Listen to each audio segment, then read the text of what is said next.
Hello, everyone, and welcome back to Nightmare Narratives. I can picture some of you already in bed, maybe some of you just getting home from work. Wherever you are, whatever time it is, I'm glad you're here. If this helps you relax or sleep, please like and subscribe. It means a lot. Now let's get you comfortable, and I'll tell you tonight's story. My name is Margaret Steelridge, but everyone calls me Maggie. I'm a park ranger and historian here in the Blue Ridge Mountains of North Carolina, and I need to tell you about something that happened to me last fall. Something that changed everything I thought I knew about history. I've been working these mountains for 3 years now, ever since I left my teaching job at the university. My friends thought I was crazy to give up a good position for outdoor work, but I needed to get my hands dirty with real history. Books can only tell you so much. Sometimes you have to walk where people walked, touch what they touched. My specialty is Civil War history, especially the small mountain communities that got caught up in that mess. Most people don't know how many little settlements just vanished during the war years. Families would pack up and leave in the middle of the night, or sometimes whole towns would empty out when the fighting got too close. I was working on a book about these lost places when I found the cabin. It was late October, and the leaves had fallen enough that you could see the old stone foundations scattered through the woods. I was up on Devil's Backbone Ridge, a narrow strip of high ground that runs along the parkway. Local folks always said that ridge was haunted, but then again, they say that about half the mountains around here. The fog was thick that morning. It seemed to hang in the valleys and roll up the mountainsides like something alive. I'd been hiking since dawn, taking photographs and making notes about the old home sites. Most were just piles of rocks now, maybe a chimney still standing. But this one was different. I almost walked right past it. The cabin sat back in a grove of old oak trees, and at first glance it looked like just another shadow in the mist. But when I got closer, I could see it was still standing. Not just standing, it layas. Oaked like someone had walked out yesterday. The logs were tight and straight. The chinking between them was solid. Even the wooden shingles on the roof looked good, though they should have rotted away decades ago. There was a small porch with a rocking chair and windows with real glass still in them. I felt cold just looking at it. Not normal cold. This was different. It was like the air around the cabin was thicker, older somehow. My breath came out in white puffs even though it wasn't that chilly. I pulled out my camera and took some pictures, then checked my maps. According to everything I had, there shouldn't be any structures in this area. No record of any settlement, no old property lines, nothing. But here it was, solid as stone. The door was unlocked. I know I should have been more careful, but I'm a historian. Finding something like this is like striking gold. I pushed the door open and stepped inside. The first thing that hit me was the smell. Not musty or rotten like you'd expect, but clean. Like someone had just finished scrubbing the floors. There was a table with 2 chairs, a stone fireplace, and a bed in the corner with quilts folded neat as you please. On the table was a plate with what looked like cornbread crumbs.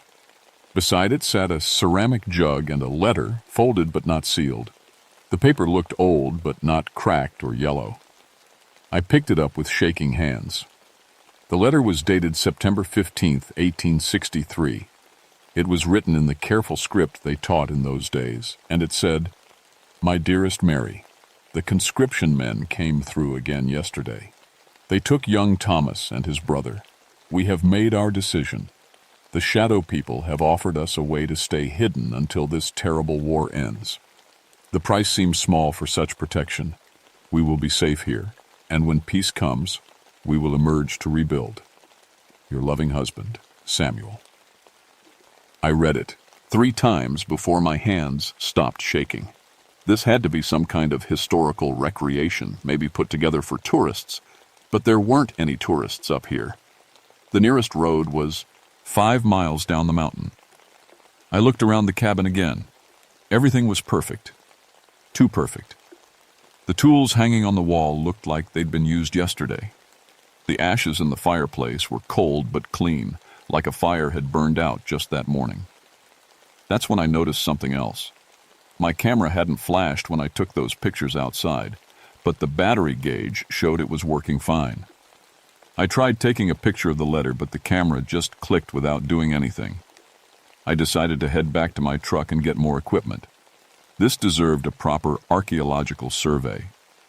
But when I turned to leave, I heard something that made my skin crawl.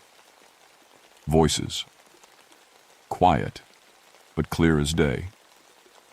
A woman humming, and the sound of a broom sweeping. They were coming from right behind me. I spun around, but the cabin was empty. Just me and the furniture and that letter. But I could still hear the humming, soft and sad, like a lullaby. I got out of there fast. I didn't sleep much that night. I kept thinking about the cabin and that letter, about how everything looked so fresh and clean, about the voices I'd heard. The next morning, I called my friend Dr. Sarah Chen at the university. Sarah teaches folklore and has helped me with research before. She's one of the few academics who takes mountain stories seriously. "Maggie, you found what?" she said when I told her about the cabin. "I know it sounds crazy, but it's there, perfectly preserved. And Sarah, the letter mentions shadow people. I've never heard that term in Civil War documents before." There was a long pause. "Actually, I have. It's rare, but there are a few mentions in Appalachian folklore from that period, always connected to disappearances." That got my attention. "What kind of disappearances?" "Whole families, sometimes entire settlements. They'd just vanish overnight. No signs of violence, no bodies. Found. The local stories said they made deals with shadow people to escape the war." I felt that cold feeling again, even sitting in my warm cabin. Deals? Folklore stuff. The shadows would hide people from the world, keep them safe until the danger passed. But the price was always steep. Usually their souls, or their connection to the living world. After I hung up with Sarah, I spent the day going through historical records. I couldn't find any mention of a settlement on Devil's Backbone Ridge, no property deeds, no census records, no tax rolls. It was like the place had never existed. But I had photographs. Or I should have. When I developed the film from my camera, half the pictures were blank. The shots of the cabin's exterior showed nothing but trees and fog. But the pictures I took inside came out fine. Too fine. They were clearer than they should have been in that dim light. And there was something in them I hadn't noticed before. In the corner of one photo, just at the edge of the frame, there was a shadow that looked like a person. A woman in a long dress standing by the fireplace. But I'd been alone in that cabin. I was sure of it. I had to go back. This time I brought proper equipment, extra cameras, a tape recorder, temperature sensors, and a notebook for detailed observations. I also brought my grandfather's old compass. He'd given it to me before he died, said it would always point me toward home. The fog was even thicker when I reached the ridge. It swirled around the trees like smoke, and I could barely see 10 feet ahead of me. But I found the cabin easily, like it was calling to me. The rocking chair on the porch was moving. I stopped dead and watched it sway back and forth, a steady rhythm like someone was sitting in it. But there was no wind, and no one was there. My hands were shaking as I set up my equipment. The temperature sensors immediate. Eli started acting strange. The readings kept jumping from 45 degrees to 32 and back again. Inside the cabin was even colder, cold enough that I could see my breath. I turned on the tape, recorder, and started documenting everything. October 23rd, 10:15 a.m. Entering the cabin for second visit. Temperature inside approximately 32 degrees. No visible source of cooling. The letter was still on the table, but now there was another one beside it. This one was dated September 20th, 1863. The shadow people keep their bargains well. We have not aged a day since we agreed to their terms. The war rages in the world beyond, but we are safe in our hidden place.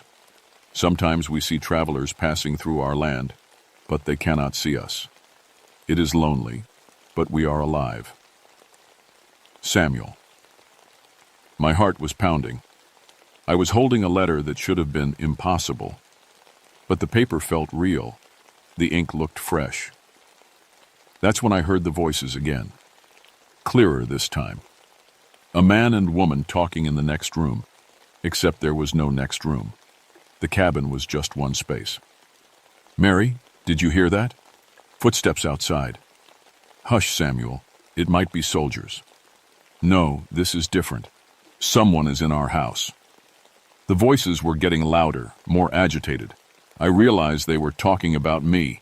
I grabbed my equipment and started backing toward the door, but it slammed shut before I could reach it. The latch turned by itself, trapping me inside. The temperature dropped another 10 degrees. Frost started forming on the windows, and then I saw them. They appeared slowly, like someone was turning up the brightness on an old television. A man and woman in clothes from the 1860s standing by the fireplace. They looked solid, real, but I could see through them to the stone wall behind. The woman, Mary, had long brown hair and a tired face. The man, Samuel, was tall and thin with worried eyes. They were holding hands and staring right at me. "Who are you?" Samuel asked. His voice sounded like it was coming from far away. "How can you see us?" I couldn't speak. My mouth wouldn't work. Ari stepped forward. "She's not from our time. Look at her clothes, her strange tools. She's from the world beyond." "That's impossible," Samuel said. "The Shadow People promised we would be hidden until the war ended." "Samuel," Mary whispered, and her voice was full of fear. "What if the war did end? What if we've been here longer than we thought?" I found my voice. "The Civil War ended in 1865. It's 1977 now. You've been here for over 100 years. They stared at me in horror. Then Samuel began to age before my eyes. His hair went white, his skin wrinkled and sagged. Mary screamed and grabbed his arm, but the same thing was happening to her. "The Shadow People," she gasped, as her face grew old and haggard. "They lied to us. We weren't hidden from the war, we were hidden from time itself." The cabin started shaking. Pictures fell from the walls. The temperature plunged so low that ice began forming on my skin. "Help us," Samuel wheezed, now looking like a man of 90. "Break the bargain. Set us free." Then everything went black. I woke up outside the cabin, lying in the frost-covered grass. My equipment was scattered around me, and everything hurt like I'd been thrown from a moving car. According to my watch, 3 hours had passed, but it felt like minutes. The cabin looked different now, older. The logs were weathered gray, and several of the roof shingles were missing. It was still standing, but it looked like what it should have looked like, a building that had been abandoned for over a century. I gathered my equipment and checked it. The cameras were dead, but the tape recorder had kept running. When I played it back, there were voices on it. Not just Samuel and Mary, but others. Lots of others. Children laughing, a baby crying, someone chopping wood, the sounds of a whole community going about their daily lives. And underneath it all, something else. Sound like wind, but deeper, like voices whispering in a language I didn't recognize. I drove straight to Sarah's house, 3 hours down the mountain. She took one look at me and made me sit down while she fixed coffee with something stronger in it. "You look like you've seen a ghost," she said. "I think I have, several of them." I told her everything, the letters, the voices, Samuel and Mary aging before my eyes. She listened without interrupting, getting more worried with each detail. "Maggie, you need to stay away from that place. Some doors shouldn't be opened." "But they asked for help. They've been trapped for over a century. By things that made deals for souls. You can't fight that kind of power." But I couldn't let it go. That night I researched everything I could find about shadow people in Appalachian folklore. What I found made my blood run cold. The stories were consistent across different regions and time periods. During times of great danger, wars, plagues, disasters, the shadow people would appear to desperate communities. They offered protection, safety, a way to hide until the danger passed. All they asked in return was a simple bargain: your soul in exchange for sanctuary outside of time. The problem was that the shadow people decided when the danger was over, and they never decided it was safe to return. The communities they protected were trapped forever, slowly forgetting the world beyond their hidden sanctuary. Eventually, most of them forgot they had ever been human at all. But something had gone wrong with Samuel and Mary's community. They'd maintained their memories, their humanity. That shouldn't have been possible under a shadow bargain, unless someone else was supposed to take their place. I understood then why I could see them, why my equipment worked in their presence. The shadow people hadn't just been hiding the settlement. They'd been waiting for someone to find it, someone to complete the bargain. They wanted me to take Samuel and Mary's place. I should have stayed away. Sarah was right about that. But I kept thinking about Mary's face when she realized how long they'd been trapped. About Samuel asking me to help them. About all the other voices on my tape recording. Children who had never grown up, families who had never been reunited. I had to try. The next night, I went back to Devil's Backbone Ridge. This time, I came prepared. I'd spent the day in libraries and archives, learning everything I could about shadow bargains. Most sources agreed on one thing. The contracts could be broken, but only if you found the original agreement and destroyed it. The cabin was fully solid when I arrived, looking exactly like it had on my first visit. Warm light glowed from the windows, and I could smell wood smoke from the chimney. It was like stepping back in time. Samuel and Mary were waiting for me on the porch. They looked young again, the way they had when they first made their bargain. "You came back," Mary said. There was hope in her voice, but fear too. "I said I'd help you. Have you seen others? Your neighbors? Your community?" Samuel nodded toward the woods. "They're here, but they don't remember anymore. The shadow people have had them too long. They think this is all there ever was." As if summoned by his words, figures began emerging from the fog between the trees. Men, women, children, all dressed in clothes from the 1860s. They moved slowly without purpose, like sleepwalkers. Their eyes were empty, reflecting no light. "We tried to resist longer than the others," Mary whispered. "We wrote letters to remember who we were, where we came from. But it's getting harder. Sometimes I forget what season it was when we came here. Sometimes I forget my maiden name. The shadow people grow stronger as we grow weaker," Samuel added. "Soon we'll be like the others, empty, hollow." That's when I saw them. They came out of the darkness between the trees, and they were not hing like I'd expected. I'd imagined creatures with claws and fangs, monsters from a nightmare. But the shadow people looked almost human. Tall, thin figures in dark clothes. The only difference was their faces, or rather, the lack of them. Where faces should have been, there was just smooth darkness. Not black skin or masks, but an absence of features entirely. Looking at them was like looking into a deep hole. One of them stepped forward and spoke without moving any part of what should have been its mouth. Its voice came from everywhere at once, like the sound of wind through dead leaves. "The historian has returned. Good. We have waited long for a suitable replacement." "I'm not here to make any deals," I said, trying to keep my voice steady. "All who enter our sanctuary must choose. Join us willingly, or have your essence drained slowly like the others. Either way, you will serve our purpose." "What purpose is that?" "To exist. To continue. We are older than your species, older than this world's sun. But we cannot survive without feeding on the life force of mortals. These people have sustained us for over a century." I looked at Samuel and Mary. They were holding hands, but their grip was weak. I could see them fading, becoming more translucent. "Let them go," I said. "They've given you enough." The shadow person made a sound like laughter.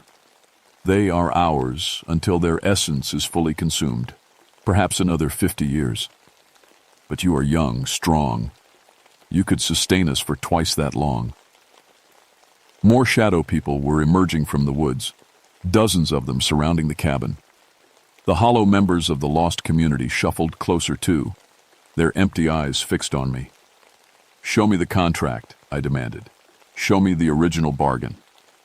"Why would we do that?" "Because if you don't, I'll burn this whole place down.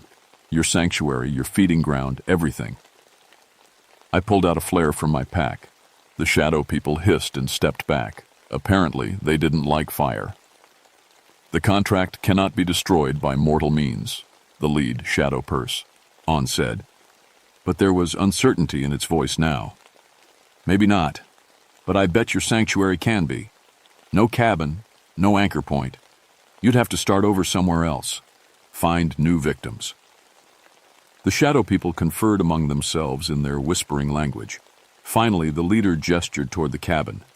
Very well, but viewing the contract will only confirm what you already know. These souls belong to us, as yours soon will. Inside the cabin, the leader approached the fireplace and pressed its hand against one of the stones. The stone swung inward, revealing a hidden compartment. Inside was a piece of parchment that looked like it was made from something that had never been alive. The contract was written in two languages, English and something else, something that hurt to look at. The English portion was simple. We, the undersigned residents of Sanctuary Ridge, do freely give our eternal souls to the Shadow Collective in exchange for protection from all earthly dangers until such time as said dangers no longer exist. Signed this day, September 15th, 1863.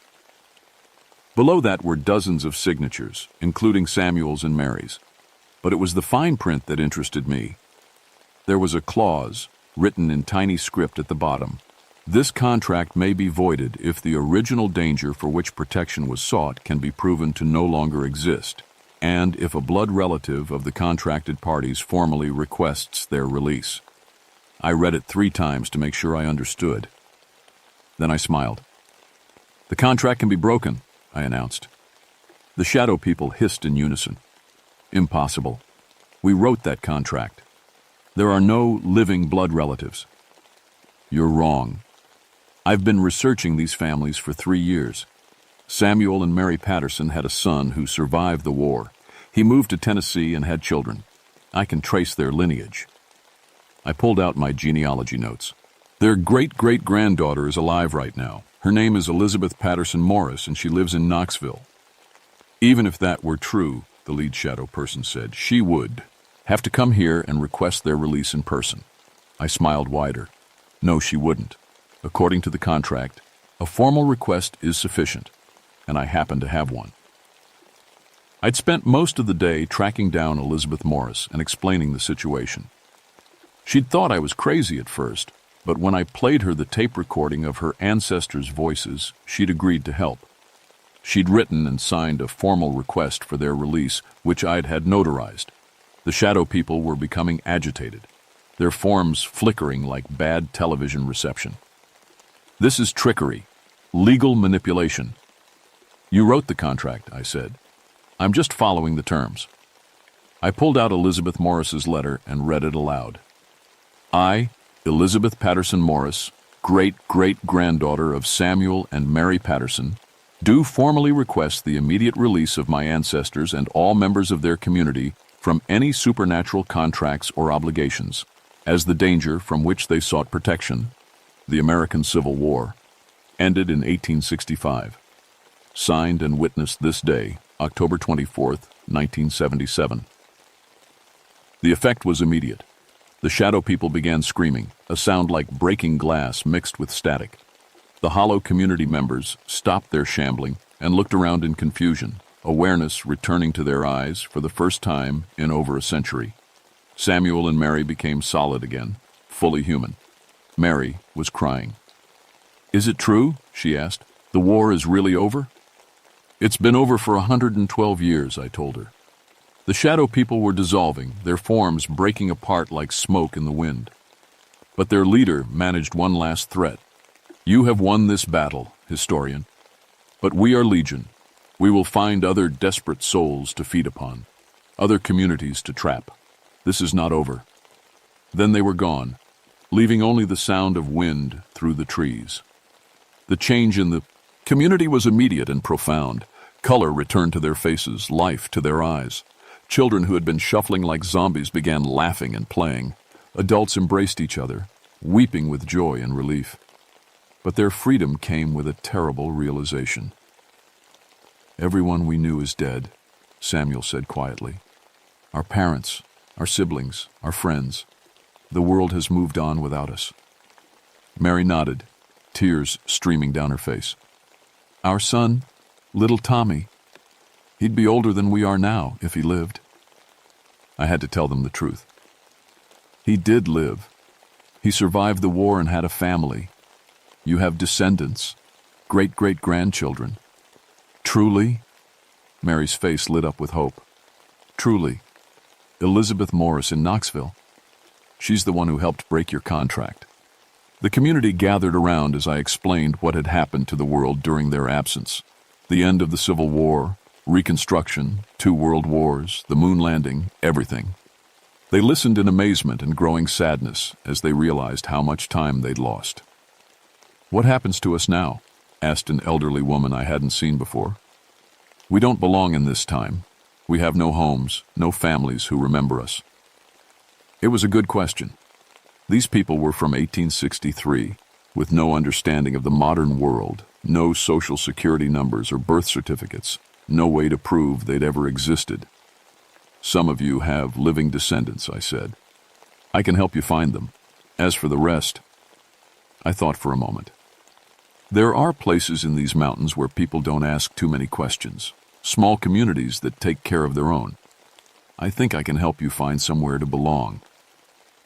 A young man stepped forward. He couldn't have been more than 20 when the contract was made. What if we don't want to live in this new world? What if we're ready to rest? I understood what he was asking. They'd been trapped between life and death for over a century. Some of them might be ready to let go, to move on to whatever comes after. That's your choice, I told him. You're free now, free to live, free to die, free to make your own decisions. The community spent the rest of the night talking, holding each other, mourning their losses and celebrating their freedom. Some decided they wanted to find their descendants and try to build new lives. Others chose to let their earthly existence end, to finally rest in peace. Samuel and Mary were among those who chose to stay. We want to meet our great-great-granddaughter, Mary said. We want to know what became of our Tommy. As dawn approached, those who had chosen to pass on began to fade. They smiled as they became translucent, their faces peaceful for the first time in over a century. One by one, they disappeared into the morning light. Thank you, the young man whispered as he faded away. Thank you for setting us free. By the time the sun was fully up, about half the community remained. 15 people who had decided to live again in this strange new world. I kept my promise. Over the next few weeks, I helped them adjust. I found them temporary housing in a small mountain town where the locals were used to folks with unusual stories. I introduced Samuel and Mary to Elizabeth Morris and watched them weep as they held their descendant for the first time. It wasn't easy. Learning to live in 1977 when you remembered 1863 was harder than any of them expected. But they were determined. They'd survived over a century of supernatural imprisonment. They could survive anything. 6 months later, I finished my book. The Hollow Men of Devil's Backbone, a true account of supernatural survival, was published by a small academic press. Most scholars dismissed it as fiction, but a few took it seriously. The ones who had encountered similar phenomena in their own research. Samuel Patterson got a job at a local historical society, sharing his first-hand knowledge of Civil War-era mountain life. Mary took up quilting again and started teaching the old patterns to young women in the community. They were happy as far as anyone could tell. But I knew their story wasn't over. None of our stories were. The Shadow People had been right about one thing. They were legion.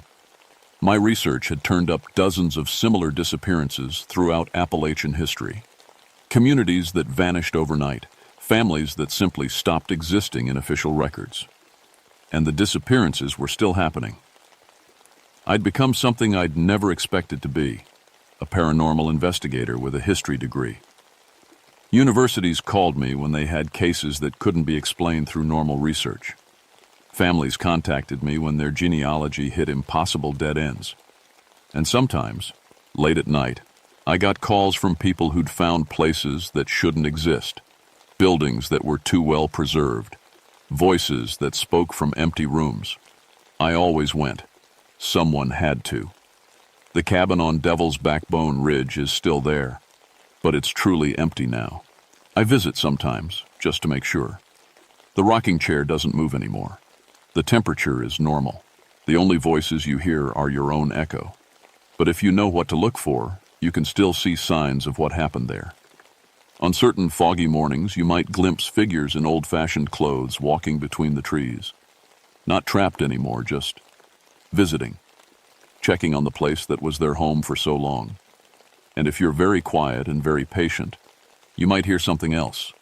Laughter. Children playing games that haven't been played in over a century. The sound of a community that refused to be forgotten, even by time itself. The shadow people were wrong about something important. They thought they could hollow out those people, drain away everything that made them human. But some things can't be consumed.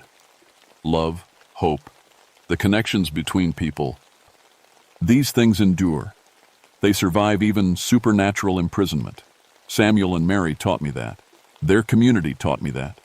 And now I teach it to others, through my books and my investigations and my refusal to let the lost stay lost forever. Because history isn't just about dates and battles and famous people. It's about ordinary folks who faced extraordinary circumstances and found ways to survive. It's about communities that looked out for each other, even when that meant making impossible bargains with unknowable forces. And sometimes, if you're very lucky and very persistent, you get to help write the happy endings. My name is Margaret Steelridge, and I'm a historian. I study the places where the past and present meet, where the impossible becomes possible, where the dead refuse to stay buried. And I'm still learning that some stories never really end. They just wait, patient as mountains, for someone to come along and listen. If you ever find yourself on Devil's Backbone Ridge on a foggy morning, stop and listen carefully. You might hear echoes of the hollow men who found their way back to the light. You might hear the whisper of voices that refuse to be silenced. You might hear the sound of freedom, ringing like a bell through the mountains, calling all the lost souls home.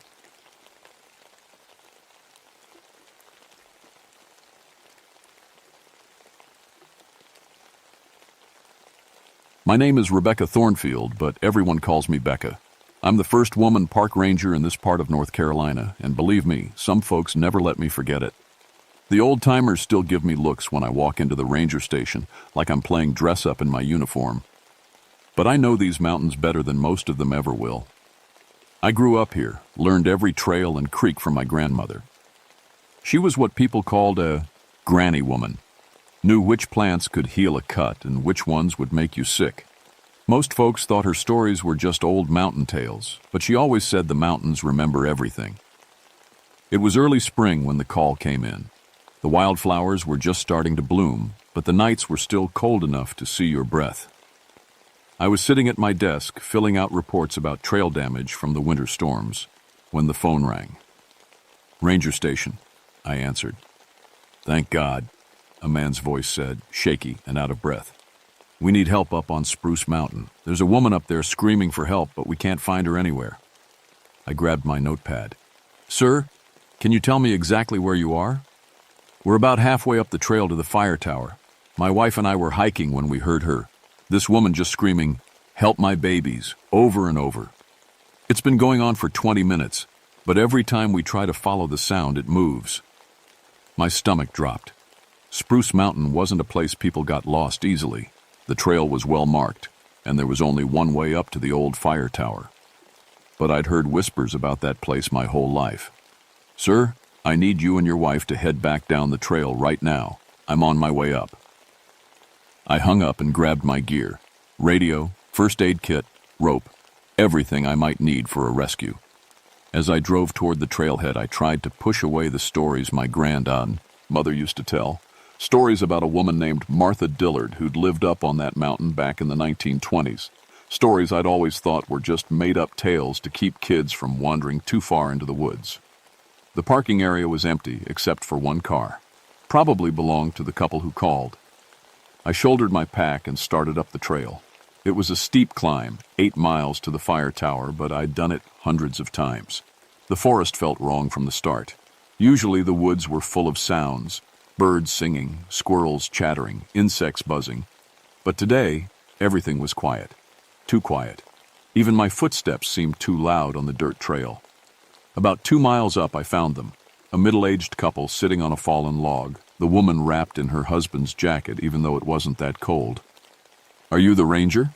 the man asked, jumping up when he saw me. "Thank God. That screaming, it just stopped about 10 minutes ago." His wife looked up at me with wide, scared eyes. "It wasn't natural," she whispered. The sound didn't move like a person walking.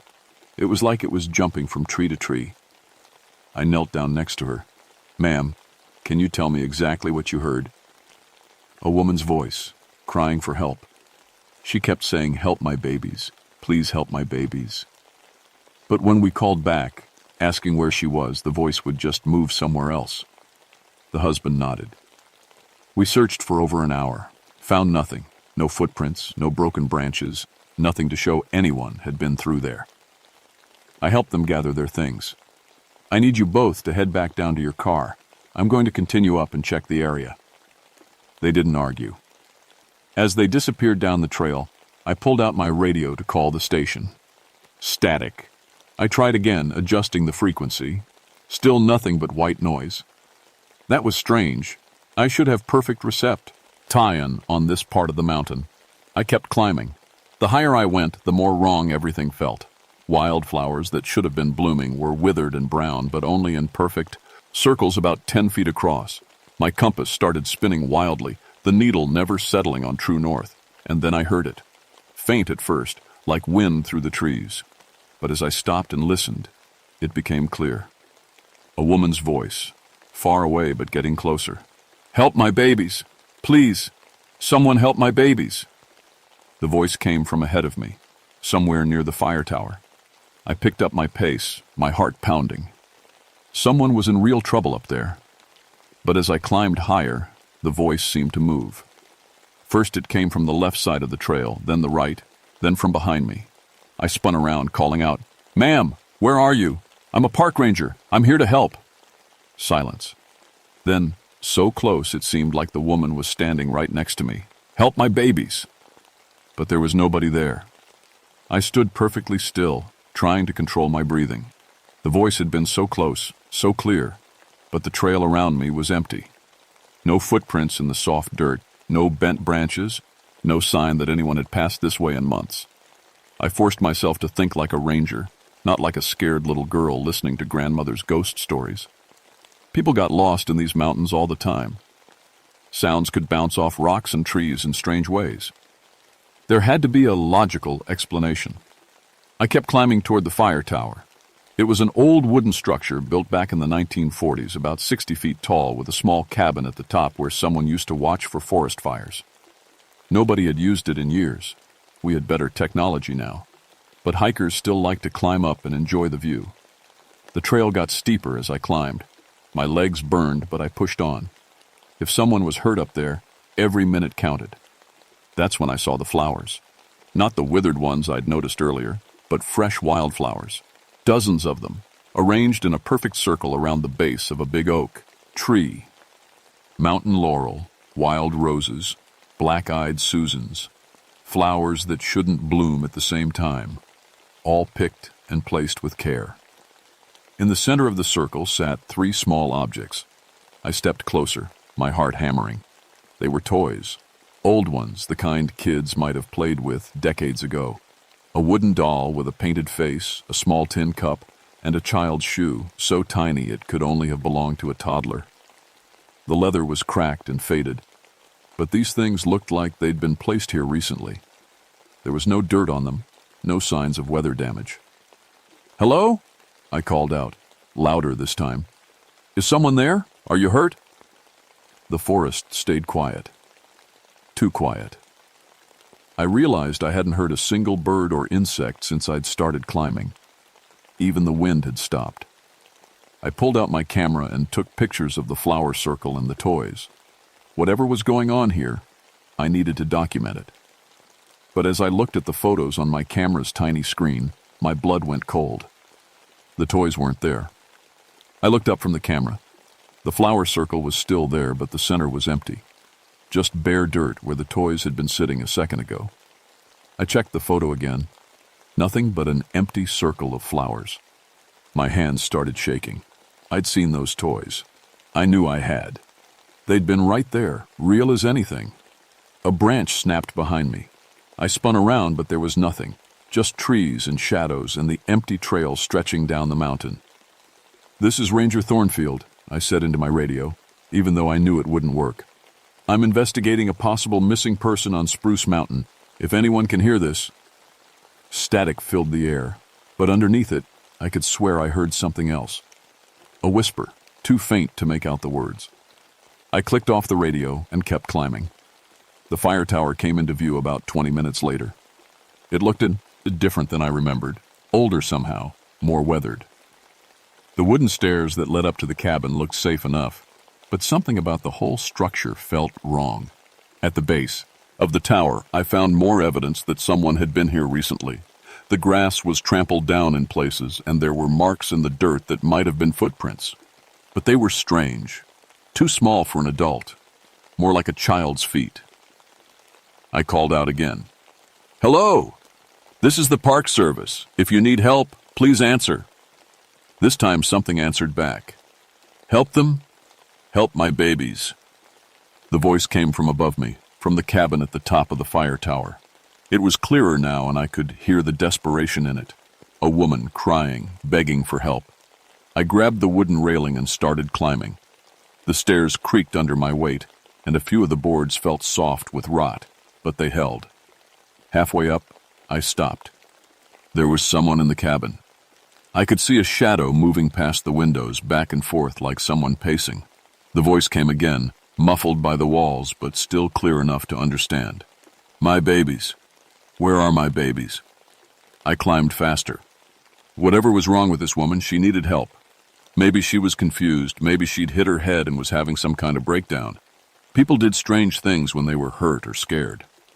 I reached the top of the tower and peered through the cabin door. It was empty. Not just empty of people, empty of everything. No furniture, no equipment, just bare wooden walls and a floor covered in decades of dust and dead leaves. But I'd seen someone moving around in here just minutes ago. I stepped inside, my boots echoing in the small space. The windows were cloudy with age and dirt, but I could see out across the mountains. It was a beautiful view, the kind of place someone might come to think or find peace. "Hello?" I called softly. "Ma'am, I'm here to help you." The temperature in the cabin dropped suddenly. My breath started fogging, and I could see it in the dusty air. Outside it was as a warm spring day, but in here it felt like winter. On the floor in front of me, words appeared in the dust, not written by a hand or stick, but forming themselves letter by letter, like an invisible finger was tracing them out. "Help them." I stumbled backward, hitting the wall. This wasn't possible. This wasn't real. But as I watched, more words formed. "Find my babies." The temperature kept dropping. Ice started forming on the inside of the windows, and my breath came out in thick white clouds. A sound came from below me. Footsteps on the wooden stairs, slow and heavy. Someone was climbing the tower. I pressed myself against the cabin wall and listened. The footsteps were getting closer, but they didn't sound right. Too slow, too deliberate. And between each step, I could hear something else. A soft crying sound, like someone trying not to sob too loudly. The footsteps stopped just outside the cabin door.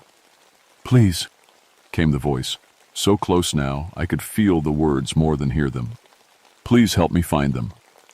I forced myself to speak. "Ma'am, I'm here to help. Are you hurt? Are you lost?" Silence. Then the door, which I'd left open, slowly swung shut. I was trapped in the cabin with whatever this was. The temperature had dropped so low I could barely feel my fingers. Ice covered the windows completely now, blocking out the sunlight. In the darkness, I heard movement. Not footsteps, more like fabric rustling, like someone in a long dress walking across the wooden floor. "My babies," the voice whispered. So close to my ear I should have felt breath on my neck. "They took my babies away from me." I fumbled for my flashlight with numb fingers and clicked it on. The beam cut through the darkness, but there was nobody there. Just me, alone in an empty cabin. But in the dust on the floor, more words were appearing. Martha Dillard, 1923. They wouldn't understand. My grandmother's stories came flooding back. Martha Dillard, the woman who lived up on Spruce Mountain with her 3 children. The woman who did something terrible when times got hard. The flashlight beam started flickering. The battery was new, but the cold was draining it fast. In the dying light, I saw something that made my heart stop. There was someone else in the cabin. A woman in an old-fashioned white dress, standing in the corner where my light couldn't quite reach. Her hair was long and dark, hanging down over her face. She was holding something against her chest, something small and bundle-shaped. "I saved them," she whispered, and now I could see her lips moving even though I couldn't make out her face. "I saved them from the hunger, from the cold. They're safe now." The flashlight went out completely. In the darkness, I heard her move closer. The temperature was so cold now that frost was forming on my jacket. "You understand, don't you?" Her voice was right in front of me now. "A mother has to protect her children." I tried to back away, but I was already against the wall. In the pitch-black cabin, I could hear her breathing, slow, raspy breaths that didn't sound quite human. "They took them away from me," she continued. "Buried them somewhere I can't find them, but I can hear them crying at night. They're scared, alone in the dark. They need their mama." My flashlight flickered back to life for just a moment, and in that brief flash of light, I saw her face. It was pale, almost gray, with dark circles under her eyes. But the worst part was her expression, the look of a mother who'd lost everything and would do anything to get it back. "Help me find them," she said, reaching out with one thin, cold hand. "Help me bring my babies home." The light died again, and her hand touched my arm. It felt like ice. Worse than ice, like something that had been buried in frozen ground for decades. But along with the cold came something else. Images flashing through my mind that weren't my own memories. I saw the cabin as it used to be, furnished with simple mountain furniture. I saw 3 children, 2 boys and a girl, all under 10 years old. I saw a young woman who looked like the ghost, but with color in her cheeks and life in her eyes. I saw the winter of 1923 when the snow wouldn't stop and the food ran out. I saw Martha Dillard mixing something into a pot of soup while her hungry children waited at the table. "No," I gasped, jerking my arm away from her touch. But the visions kept coming. I saw the children getting sleepy after dinner. I saw Martha crying as she carried them to their beds. I saw her walking out into the snow that night, heading for the old mine shaft about a mile from here.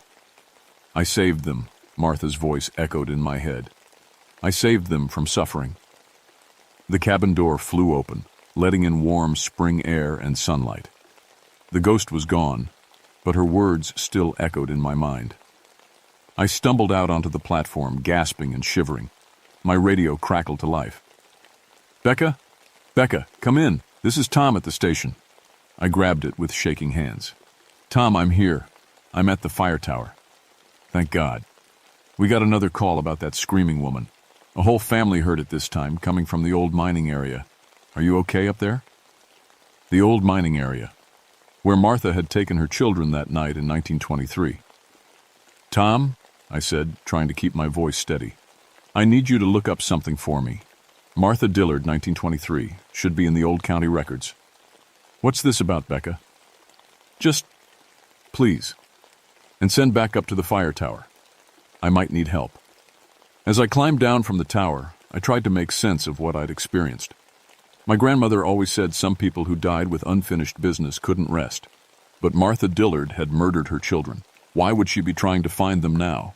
Unless she really believed she'd saved them. Unless in her mind, twisted by desperation and grief, she thought she was protecting them. My radio crackled again. This was Tom's voice, was grim. "Becca, I found that information. Martha Dillard, age 26, found dead in 1923 in an old mine shaft. Apparent suicide. Her 3 children, Robert, age 9, Mary, age 7, and little Thomas, age 4, were found a week later. They'd been..." "Jesus, Becca. They'd been poisoned. What happened to the children? I asked, even though I already knew the answer would be bad. Bodies were never recovered properly. The mine shaft collapsed during the search. They're still down there somewhere. I stopped walking. That's what Martha meant when she said they'd taken her babies away from her. She couldn't find them because their bodies were buried under tons of rock and dirt, somewhere in the old mining tunnels, and she'd been searching for them ever since. I followed the old mining road toward the abandoned shaft. It was really just a trail now, overgrown with bushes and small trees, but I could still see where it cut through the forest. My grandmother had brought me this way once when I was little to show me where the old-timers used to dig for coal. Never go in there alone, she'd told me. The mountain don't like being hollowed out. It gets angry. I'd thought she meant cave-ins and bad air. Now I wondered if she knew about Martha. The screaming started again as I got closer to the mine entrance. But it was different now. Not just cries for help, but actual words, clear as day. "Robert! Mary! Thomas! Where are you, babies? Mama's here!" I could see the mine opening ahead of me, a dark hole in the side of the mountain with old wooden supports that looked ready to collapse. Warning signs from the Park Service were posted all around it, telling people to stay out. But the voice was coming from inside. I called Tom on the radio. "I'm at the old Dillard mine. The voice is coming from inside." "Absolutely not, Becca. You wait for backup. That place isn't safe." "Tom, there might be someone trapped down there. Or there might not be. You wait." But as I stood there looking at the mine entrance, the crying got louder, more desperate. And underneath Martha's voice, I heard something else. Smaller voices, weaker ones. Children crying. I couldn't wait for backup. Not if there were kids in trouble down there. I clicked on my flashlight and stepped into the mine. The air was cold and damp, smelling of old wood and stagnant water. The tunnel went back into the mountain further than my light could reach. Old railroad tracks ran along the floor, rusty and broken. "Hello?" I called out. "This is the Park Service. If anyone's down here, please answer." The crying stopped. But in the silence, I could hear something else. Footsteps echoing from deeper in the mine. Slow, shuffling steps, like someone walking carefully in the dark. I followed the sound, stepping carefully around loose rocks and rotted wooden beams. The tunnel branched off in several directions, but the footsteps always seemed to be coming from straight ahead. About 50 yards into the mountain, I found the collapse Tom had mentioned. A wall of rock and dirt blocked the main tunnel, with just a small gap at the top where someone might be able to squeeze through. The footsteps had stopped, but now I could hear breathing coming from the other side of the collapse. "Ma'am, are you hurt?" I called out. "Can you hear me?" "Help them," came Martha's voice, muffled by the tons of rock between us. "Please, help them get home." I examined the gap in the collapse. It was barely big enough for a person to crawl through, and the rocks looked unstable. But if someone was trapped on the other side... Against every rule of mine safety I'd ever learned, I squeezed through the gap. On the other side was a larger chamber, probably where the miners had dug out a big vein of coal. My flashlight beam swept across the space, showing old equipment and other things. In the center of the chamber, 3 small skeletons sat in a circle, still wearing the rotted remains of 1920s children's clothes. Their bones were clean and white, arranged carefully like someone had been taking care of them. And standing over them was Martha Dillard. She looked more solid now, more real. I could see the details of her face, young, pretty, but worn down by hardship and grief. Her white dress was stained with dirt and something that might have been blood. In her arms, she held what looked like a bundle of old cloth. "You came," she said, and her voice sounded almost normal now, almost human. I knew someone would understand. A mother always knows. I kept my flashlight trained on her, trying not to look at the small bones. "Martha, those are your children." "Yes," she said, sitting down next to the skeletons. "My babies. I brought them here to keep them safe, but then the mountain fell down and I couldn't get back to them. They've been alone for so long." She reached out and touched one of the skulls gently. like she was stroking a sleeping child's hair. "They need a proper burial," I said carefully. "They need to rest." Martha looked up at me with eyes that held decades of pain. "Will you help me take them home? Will you help me put them somewhere safe?" I thought about what my grandmother had taught me about mountain spirits and unquiet dead, about how some ghosts couldn't rest until their unfinished business was complete. "Yes," I said, "I'll help you." But as I spoke, I realized the truth. Martha wasn't just a ghost looking for her children. She was a mother who'd murdered 3 innocent kids and then spent almost a century refusing to face what she'd done. She'd convinced herself she was protecting them, but really she was just protecting herself from the guilt. The children's spirits weren't here. They'd moved on long ago, probably the moment they died. Only Martha remained, trapped by her own refusal to accept responsibility. "But first," I said, "you have to tell me the truth about what really happened that night." Martha's expression changed.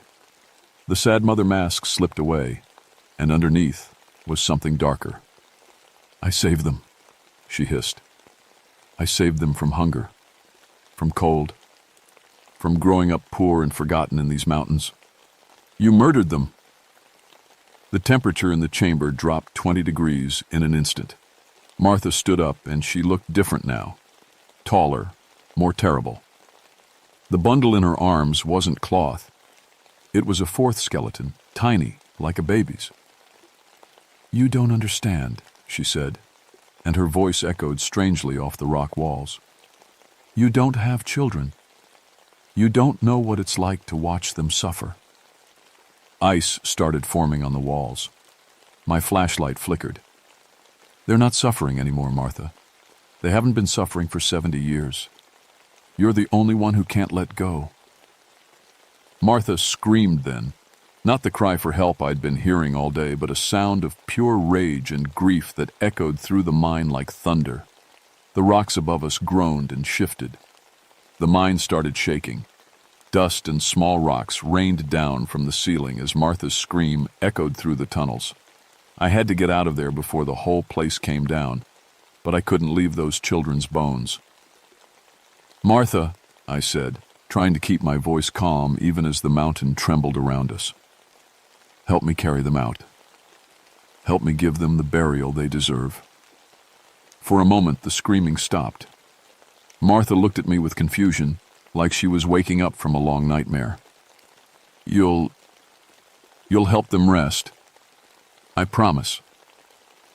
The shaking slowed, then stopped.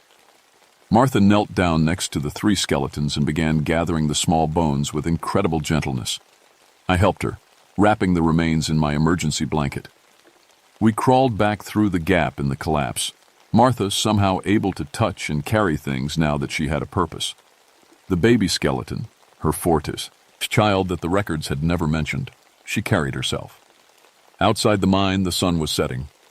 My backup had arrived. Tom and 2 other rangers were waiting by their vehicles, looking worried sick. "Becca!" Tom called out. "What the hell are you doing in there?" "I found them," I said, carrying my bundle of bones. "Martha Dillard's children. They need a proper burial." I looked back toward the mine entrance, but Martha was gone. Just a whisper in the wind that might have been, "Thank you." The next week was a whirlwind of paperwork, meetings with the county coroner, and arrangements with local churches. We buried the 4 Dillard children in the old mountain cemetery, with a proper headstone that listed their names and ages. I was the only one at the funeral besides the preacher, but I swear I felt Martha there too, saying goodbye at last. The strange incidents on Spruce Mountain stopped after that. Hikers reported normal wildlife sounds again. My radio worked fine on the mountain. The fire tower felt like just an old building instead of a place where time stood still. But I learned something important from Martha Dillard's ghost. The mountains do remember everything. Like my grandmother always said, they remember the good times and the bad times, the love and the loss, the guilt and the grief. And sometimes they need help letting go. I kept working as a ranger, but I also started studying the old mountain stories more seriously, learning about the plants and herbs my grandmother had taught me, the old ways of dealing with spirits that couldn't rest. Because Martha wasn't the only ghost in these mountains. She was just the loudest one. 6 months later, I got another call about strange voices in the woods. This time, I was ready. After all, someone has to help the dead find peace. And in these old mountains, that someone might as well be me. My name is Rebecca Thornfield, and I'm the first female park ranger in this district. But more than that, I'm a bridge between the old ways and the new, between the living and the dead. And the mountains still remember everything.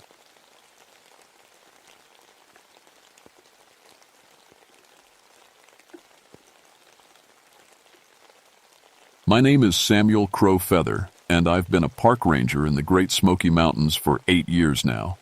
Most folks just call me Sam. I'm what you might call mixed heritage, Cherokee on my mother's side, Scottish on my father's. Growing up, that always made me feel like I was stuck between two worlds, never quite fitting into either one. I specialized in water rescue because I knew every stream, creek, and waterfall in these mountains like the back of my hand. Been swimming in them since I was old enough to walk. My grandmother used to tell me stories about the old Cherokee ways, about spirits in the water and medicine women who could heal with touch. I always figured that was just old superstition, the kind of thing that kept our people stuck in the past instead of moving forward. That was before Cataract Falls changed everything I thought I knew. It was early May 2024, right at the start of spring flood season. The snowmelt from up high was making all the creeks run fast and dangerous. Cataract Falls sits in a remote hollow about 6 miles off the main trail, a 200-foot cascade that drops into a deep, dark pool. The mist from the falls creates this weird twilight effect even in the middle of the day. Your cell phone won't work back there. Too much rock between you and the towers. I'd always felt something strange about that place, even as a kid. The air felt heavier somehow. Animals stayed away from the pool at the bottom. But I never put much stock in feelings. I believed in facts, in science, in what I could see and touch and measure. The call came in around 3 in the afternoon. A hiking group had found a body in the pool below Cataract Falls. They were pretty shaken up about it, said the woman looked like she'd been in the water for days, but they'd seen her walking the trail that very morning. I grabbed my rescue gear and headed out. The trail to Cataract Falls is treacherous on a good day.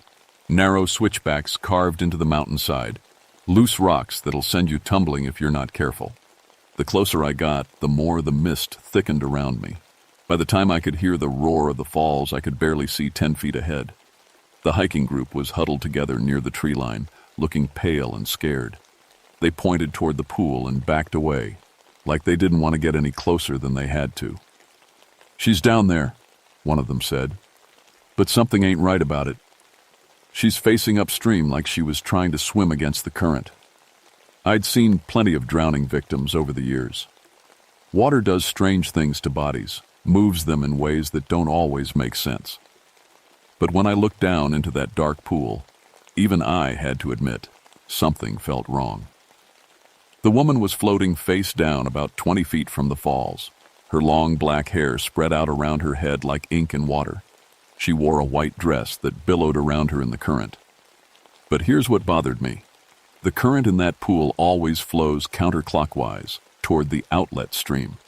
This woman was positioned like she'd been swimming directly into the falls against everything the water should have done to her. And there was something else. The water around her looked darker somehow, not just from her hair, but like the water itself had turned a different color. I radioed for backup and got ready to go in after her. That's when I noticed my equipment acting up. My underwater flashlight kept flickering. The depth gauge on my diving gear showed impossible readings, spinning from 0 to 60 feet and back again. Even my rope felt strange in my hands, like it was vibrating with some kind of energy. But I had a job to do. A woman was dead, and her family would want answers. I wasn't going to let some supers. Fictitious nonsense stop me from doing my job. Looking back now, I wish I'd listened to that voice in the back of my head telling me to walk away. I wish I'd paid attention to the way the mist seemed to whisper in words I almost understood, or how the water at the base of the falls had turned the color of rust. Instead, I checked my gear one more time and stepped into the pool. The water was so cold it took my breath away even through my wetsuit. And as I waded deeper, I could swear I heard someone calling my name from behind the waterfall. but that was impossible. Nobody else was supposed to be back there. The water got colder the deeper I went, which made no sense. Spring runoff is cold, sure, but this felt like ice water in the middle of summer. My breath came out in little puffs, and I could see frost forming on my mask. When I reached the body, the first thing I noticed was her face. She looked peaceful, almost like she was sleeping. Her skin was pale, but not bloated like you'd expect after days in the water. No fish bites, no decomposition. She could have just laid down for a nap 5 minutes ago. But her eyes were open, staring right up at the waterfall, and they were completely black. Not just the pupils, but the whole eye, like someone had filled them with ink. I tried to lift her, to get her to shore, but she was impossibly heavy. It was like she was anchored to something at the bottom of the pool. When I dove down to check, the water got so murky I couldn't see my own hands. My equipment went crazy. The compass spun like a top. The depth gauge showed I was somehow 200 feet underwater in a pool that couldn't be more than 30 feet deep. That's when I heard the voice. It came from everywhere and nowhere at once, speaking words that sounded familiar but made no sense. Cherokee words, I realized, though I'd never learned the language. My grandmother had tried to teach me when I was little, but I'd been too stubborn, too sure that old ways had no place in the modern world. Now, somehow, I understood every word. Gadohi, Gadohi, come, home. The voice was calling me by my Cherokee name, the one my grandmother used when I was small. A name I'd never told anyone at the ranger station. I surfaced fast, probably too fast, my ears popping from the pressure change. The hiking group was gone. I could see them way up the trail, moving as quickly as they could manage. Smart of them. But I wasn't alone. Standing at the edge of the pool was a woman in traditional Cherokee dress. Not like the tourist stuff you see at the gift shops, but the real thing. Doeskin, decorated with shells and beads, her long black hair braided with feathers and ribbons. She was maybe 40 years old, beautiful in a way that made your chest tight just looking at her. She was also completely transparent. I could see the trees right through her body. I blinked hard, figuring the cold water and weird equipment readings had messed with my head. But when I opened my eyes, she was still there, still staring at me with eyes that held too much sadness and too much rage. "You look like him," she said, and her voice was the same one I'd heard underwater. "You have his face, his hands, but do you have his courage?" "Lady, I don't know what you're talking about," I said, trying to keep my voice steady. "I'm here on official business. There's been an accident." She laughed, and the sound made the hair on my arms stand up. "Accident? Is that what they're calling murder these days?" The woman in the water, the body I'd been trying to recover, suddenly jerked upright. Not like she was alive, but like someone had yanked her up by invisible strings. Her head turned toward me with a wet, grinding sound, and those black eyes focused right on my face. "They threw me in the water to see if I would float," she said, even though her mouth didn't move. The voice came from the transparent woman on the shore. "They said if I was innocent, the spirits would save me. If I was guilty, I would drown." The body in the water started moving toward me, not swimming, but gliding across the surface like she was on ice instead of water. I backpedaled as fast as I could, but the pool suddenly felt huge, like I was swimming in an ocean instead of a mountain pool. "I drowned," the transparent woman continued, "but not because I was guilty. I drowned because they tied stones to my feet and pushed me off the cliff. I drowned because I helped people they thought were enemies. I drowned because they were afraid of what I could do." The floating body was close enough now that I could see details I'd missed before. Her wrists were raw and bloody, like rope burns. Her ankles, too. And around her neck was a leather cord with something heavy hanging from it. Not jewelry, but a stone, carved with symbols I recognized from my grandmother's old stories. "My name is Ayanna Crow Feather," the transparent woman said. "And you, Gadohi, are my great-great-grandson." That's when the body in the water reached for me with hands that moved like claws, and I understood that everything my grandmother had tried to teach me about the old ways, about spirits and medicine and the power that runs in the blood, all of it was real, and all of it was very, very angry. I thrashed backward through the water, my training kicking in, even though my brain was screaming that this couldn't be happening. The body, Ayana, my ancestor, whatever she was, moved through the water like it was air, her arms reaching for me with fingers that stretched longer than human fingers should. "Don't run from me, Gadohi," she said without moving her lips. "I've been waiting so long for family to come home." I made it to shore and scrambled up the muddy bank, my gear weighing me down. Behind me I could hear splashing, but not like someone swimming, more like something large moving through shallow water, something that didn't need to breathe. The transparent woman, the real Ayana, I guessed, stood watching me with those sad, angry eyes. "You can see me," she said. "That means the blood is strong in you, stronger than it was in your father, or his father. They couldn't see me at all."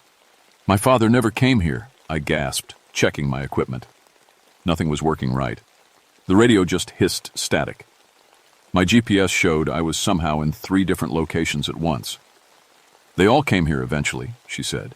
"Every generation, someone with crow feather blood finds their way to my pool. Some see me, some don't. The ones who can see me, I let live. The ones who can't." She gestured toward the water. That's when I realized the truth. 7 drownings in 10 years, all at the same spot. All ruled accidental because there was never any evidence of foul play. But what if they weren't accidents? What if they were executions? "You're killing people," I said. "I'm collecting what's owed," she corrected. 200 years ago, they drowned me for helping Cherokee who married whites, for healing children who had mixed blood like yours. They said I was a witch, that I was poisoning the tribe with my sympathy for outsiders. The body in the pool had gone still, floating face down again like when I'd first arrived. But I could feel it watching me, waiting. The families who accused me, who testified against me, who watched me drown, their descendants still come to these mountains. They hike these trails, swim in these pools, never knowing what their ancestors did. I make sure they remember. "That was 200 years ago," I said, trying to keep my voice calm. "These people had nothing to do with what happened to you." "The blood remembers," she said. "Even when the mind forgets, the blood remembers. Just like your blood remembers me, even though no one ever told you my story." She was right. Standing there, looking at her, I felt memories that weren't mine stirring in my head. Images of this place from long ago. Cherokee families got. There'd around fires, children playing in the stream, women washing clothes on the rocks. And then other images, darker ones. A trial by the water's edge. Accusations. Fear. And finally, a woman with my eyes and my chin being pushed off the cliff with stones tied to her feet. "I was innocent," Ayana said. "But guilt and innocence don't matter when people are afraid. They needed someone to blame for the troubles that came with the white settlers. Someone to punish for the changes they couldn't stop. I was convenient." More memories flooded through me, not just of her death, but of what came after. Years of rage building up in the dark water. Decades of waiting for justice that never came. Generations of crow-feathered descendants who forgot their own history, who chose the white world over the Cherokee world, who turned their backs on the old ways until they couldn't even see their own ancestors' ghost. "But you can see me," she said again.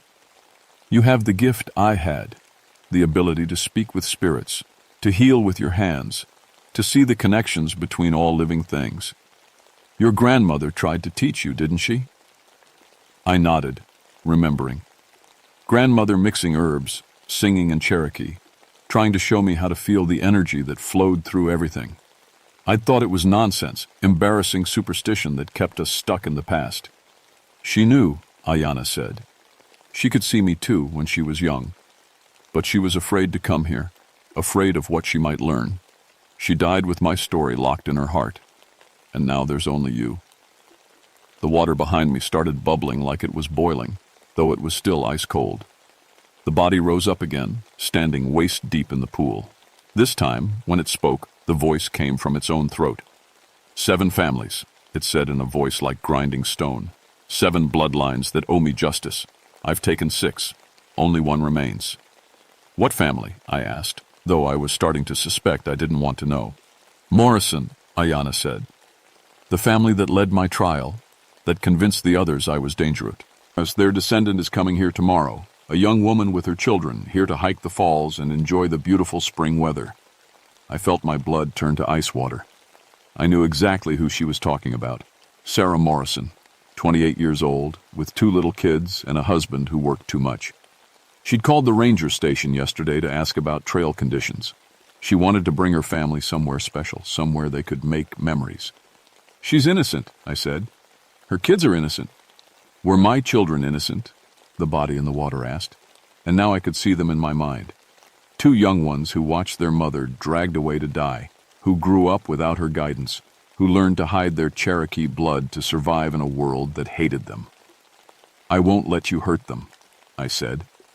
Both versions of Ayanna, the transparent one and the body in the water, smiled at the same time.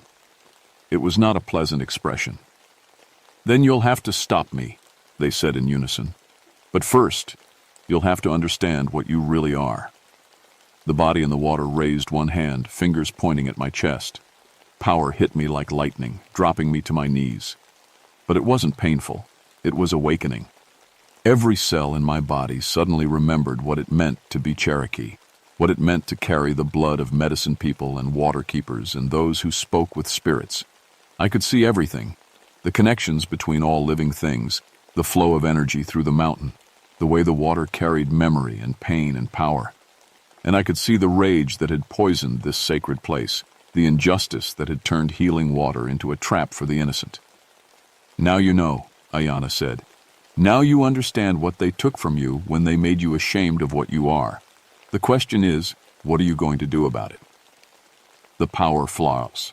Owing through me was like nothing I'd ever felt, like being plugged into the mountain itself.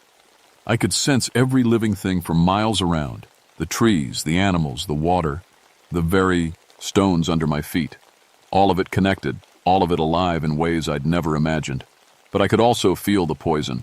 200 years of rage and pain had corrupted this place, turned it from a sacred site into a killing ground. The water that should have been healing was now hungry for blood. The spirit that should have been at peace was trapped in an endless cycle of revenge. You feel it now, Ayanna said. The power that runs in your blood. The gift that made me dangerous to those who feared change. I struggled to my feet, trying to make sense of what was happening to me. This isn't just about revenge, is it? There's something else. She nodded, and for the first time, some of the anger left her face. I was a bridge builder, Gadohi.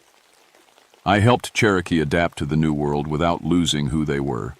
I healed white children when their own medicine failed. I showed people that mixed blood wasn't a weakness, it was strength. And they killed you for it. They killed me because I threatened their simple answers. Cherokee good, white bad. That was easier to understand than the truth, which is that people are just people, and what matters is what you do with your life, not what blood runs in your veins. The body in the water moved closer to shore. When it spoke, its voice was softer now, more human. But the rage, oh, the rage was so much easier than the grief. Anger kept me strong. Anger kept me here. Grief would have meant accepting what was lost forever. I looked at both versions of my ancestor, the sad, transparent woman who remembered who she'd been in life, and the dark, vengeful thing she'd become in death. You're split, I realized. Part of you wants peace, but part of you can't let go. The Morrison woman comes tomorrow, the body said, and its voice was getting rougher again, more like grinding stone. With her children, perfect ages too, to learn about consequences. I won't let you hurt them, I said again. Then heal me, both versions of Ayanna said at once. You have the gift, you have the power. Do what I couldn't do for myself. Make me whole. I stared at them, understanding flooding through me. You want me to choose. Save the Morrison family by helping you find peace, or let you kill them and continue this cycle forever. Choose what you are, the transparent Ayanna said. Cherokee medicine keeper, or white man's park ranger. Old ways or new ways, you can't be both forever. But she was wrong. That was the whole point, wasn't it? I didn't have to choose. Mixed blood wasn't a weakness. It was strength, just like she'd tried to show people 2 centuries ago. I waded back into the pool toward the body floating there. The water was still ice cold, but now I could feel the life in it too, the memory of what it used to be before rage poisoned it. Sacred water, healing water, water that connected the Cherokee people to the spirit world. "What are you doing?" the vengeful version asked. "What you taught me to do," I said. "What you died trying to teach everyone. I'm being both things at once." I reached the floating body and took its cold hands in mine. The moment we touched, I felt everything. Her life, her death, her long years of rage and pain. But I also felt something else. Deep under all that anger was a well of love so deep it took my breath away. Love for her people, love for her children, love for the Cherokee way of life that was disappearing. Love even for the people who had killed her, because she understood their fear even if she couldn't forgive their actions. "I'm sorry," I whispered. And I meant it. Not just sorry for what happened to her, but sorry for all the crow-feather descendants who had forgotten her story. Sorry for choosing the white world over the Cherokee world. Sorry for being ashamed of what I was. "I'm sorry too," she whispered back. And this time the voice came from both versions at once. "Sorry for letting rage poison what should have been healing. Sorry for making innocent people pay for old crimes. Sorry for becoming the very thing they accused me of being." The power flowed between us, not the destructive force she'd been using to kill, but the healing energy she'd used in life to help people. I felt her memories becoming my memories, her knowledge becoming my knowledge. The old Cherokee ways, the ceremonies and songs and healing practices that had been lost for generations. But I also felt her accepting something else, that the modern world wasn't all bad, that park rangers like me were just another kind of caretaker, that protecting the mountains and keeping people safe was its own form of medicine work. "Both," she said and smiled. "Cherokee and Scottish. Old ways and new ways. Medicine keeper and park ranger. You're right, Gadohi. It doesn't have to be one or the other." The vengeful body began to dissolve, not disappearing but merging with the transparent spirit, becoming whole again. The water around us grew warmer, clearer. I could feel the rage leaving the pool like poison being drawn from a wound. "The Morrison family?" I asked. "We'll be safe," she said. "All families will be safe now. This is a place of healing again, not a trap for the innocent." She was fading now, becoming more transparent, but her face was peaceful in a way it hadn't been before. "Take care of this place, Gadohi. Remember the stories. Teach others what it means to be a bridge between worlds." "I will," I promised. She nodded once, then looked up at the waterfall with eyes that held wonder instead of rage. "It's beautiful," she said. I'd forgotten how beautiful it was.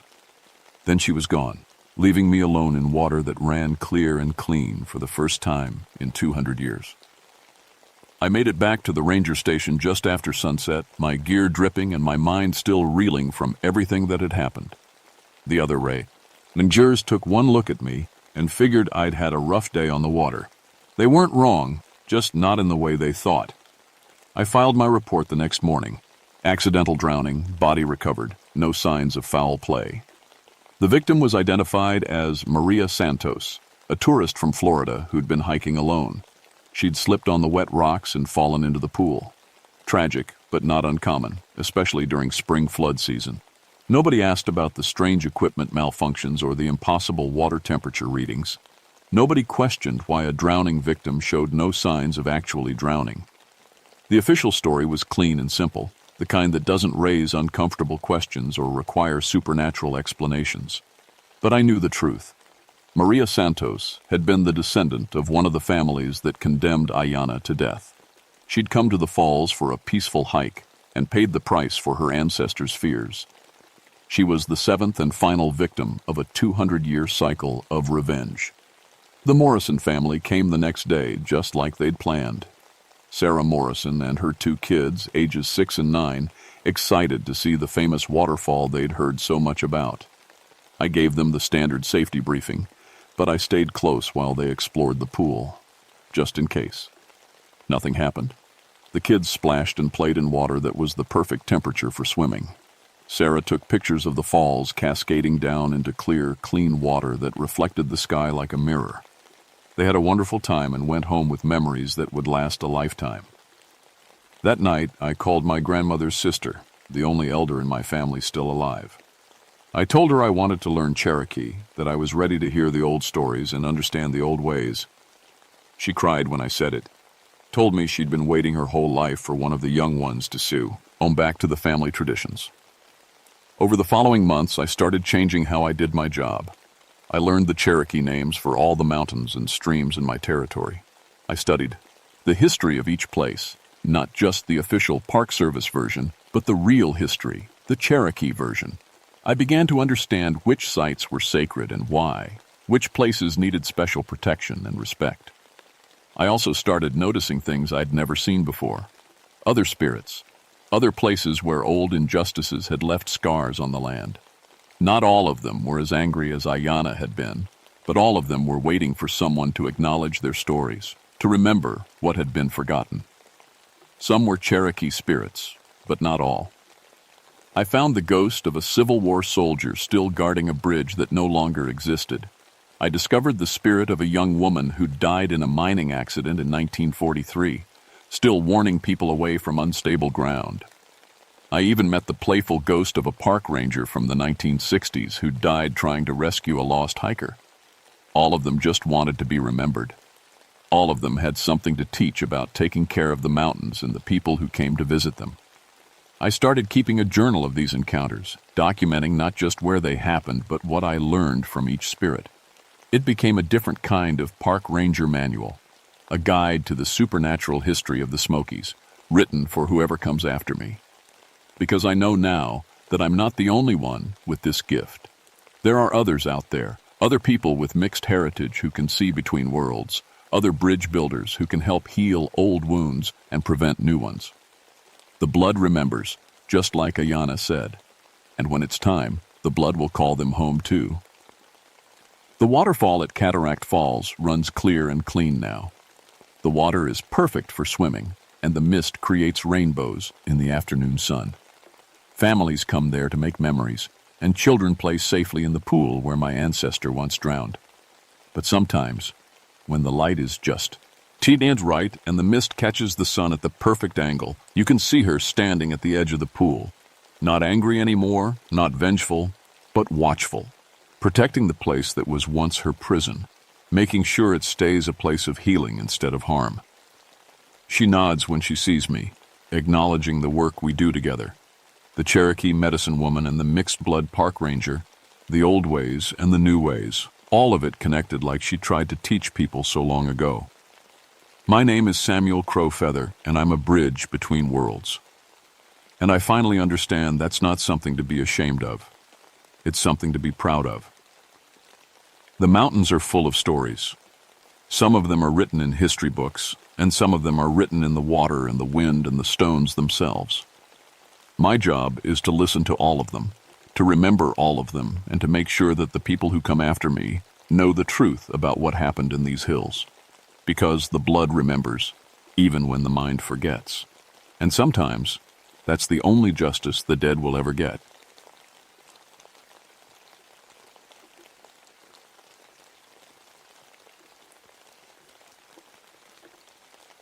My name is David Wolfbane, but everyone calls me Dave. I've been a park ranger for 18 years now, and I've seen just about everything these mountains can throw at you. Bears, lost hikers, drug runners using old moonshine caves. You name it, I've dealt with it. But nothing, and I mean nothing, prepared me for what happened at Raven's Peak that winter. It was February 12th, 1984, when the call came in. I was sitting in my cabin drinking coffee and going through paperwork. The radio crackled to life around 3 p.m. "Dave, we got a hiker up near Raven's Peak who found something weird in one of the caves," dispatch said. "Claims there's human bones all over the place." I sighed and reached for my coat. Probably just old bones from some Civil War skirmish or maybe a forgotten cemetery. These mountains are full of history, most of it buried and forgotten. "I'm on my way," I radioed back. The drive up the mountain took 40 minutes in my truck. Snow was falling hard, big flakes that stuck to everything. By the time I reached the trailhead, there was already 3 inches of fresh powder on the ground. The wind was picking up too, making that whistling sound through the trees that always put me on edge. I grabbed my pack, flashlight, camera, evidence bags, first aid kit. After 12 years as military police before becoming a ranger, I knew how to handle crime scenes. Though honestly, I figured this would just be another false alarm. The hiker who'd called it in was waiting by his car, a young guy maybe 25 years old. His name was Tommy Chen, and he was shaking. Not from cold either. This was pure fear shaking. "Thank God you're here," he said. "I can't get what I saw out of my head." "Calm down, son. Show me what you found." Tommy led me up a narrow trail I'd walked hundreds of times before. But today, something felt different. The woods were too quiet. No birds sounds. No squirrels chattering. Even the wind seemed muffled, like the mountain itself was holding its breath. After 20 minutes of hiking, Tommy stopped and pointed to a dark opening in the rock face. "In there," he whispered. "I was looking for shelter from the snow when I found it." The cave mouth was maybe 6 feet high and 4 feet wide. I'd never noticed it before, which was strange because I knew every inch of this mountain. I pulled out my flashlight and clicked it on. "You stay here," I told Tommy. "If something happens, hike back to your car and call for help." The moment I stepped inside, I knew something was wrong. The air was warm. Not just warmer than outside, but actually warm, like someone had been running a heater. That didn't make sense. Caves stay cool year-round. My flashlight beam swept across the cave floor and I stopped dead. Bones, lots of them, arranged in perfect circles and spirals like someone had spent hours organizing them. Skulls in the center, leg bones radiating outward like spokes of a wheel. Rib cages stacked like cordwood along the walls. I'd seen plenty of crime scenes in my day, but this was different. These weren't just dumped bodies. Someone had taken time with this. Care, even. The bones were clean, bleached white, and positioned with almost artistic precision. I pulled out my camera and started taking pictures. The flash seemed too bright in the darkness, creating harsh shadows that made the bone patterns look like they were moving, which they weren't, of course. Just a trick of the light. But when I knelt down to examine one of the skulls, my blood went cold. The bone showed clear trauma marks, deep gouges that looked like claw marks. And the skull was small. Too small. A child's skull. I moved deeper into the cave, my heart pounding. More bone arrangements, each one more elaborate than the last. Femurs crossed like swords, vertebrae stacked in perfect towers, and in the very back of the cave, the centerpiece. A throne made entirely of human skulls, each one facing outward like they were watching. My flashlight started to flicker. I tapped it, but the beam kept getting weaker. The batteries were fresh that morning, but now they were dying fast. Too fast. That's when I heard it. A soft clicking sound, like dice being rolled. It was coming from deeper in the cave, from passages I hadn't explored yet. Click, click, click. Rhythmic, almost musical. I should have left right then. Any sensible person would have. But 18 years of ranger work had taught me that every mystery has an explanation. Someone was playing games, maybe trying to scare hikers away from their drug operation. I followed the sound deeper into the mountain. The cave split into 3 tunnels. The clicking was coming from the middle one. My flashlight was barely working now, just a dim yellow glow. But I could see that this passage was different. The walls were covered in what looked like carvings, spirals and symbols that seemed to move in the weak light. The clicking stopped. In the silence that followed, I heard something that made my skin crawl. Breathing. Slow, labored breathing that echoed off the cave walls. But it wasn't coming from ahead of me. It was coming from behind. I spun around, my dying flashlight casting crazy shadows on the cave walls. Nothing there but empty tunnel and those weird symbols. The breathing sound stopped as soon as I turned. "Hello?" My voice echoed back at me. "Rangers! If someone's in here, come out where I can see you." Silence. I pulled out my radio to call for backup, but all I got was static. The mountains always made radio contact tough, but this was different. Just dead air, like something was blocking the signal completely. My flashlight gave one last flicker and died. The darkness in that cave wasn't like anything I'd ever experienced. It was thick, like black soup, pressing in on all sides. I fumbled for my backup light and clicked it on. The beam was strong and steady, thank God. That's when I saw them. The bones I'd photographed in the main chamber. They'd moved.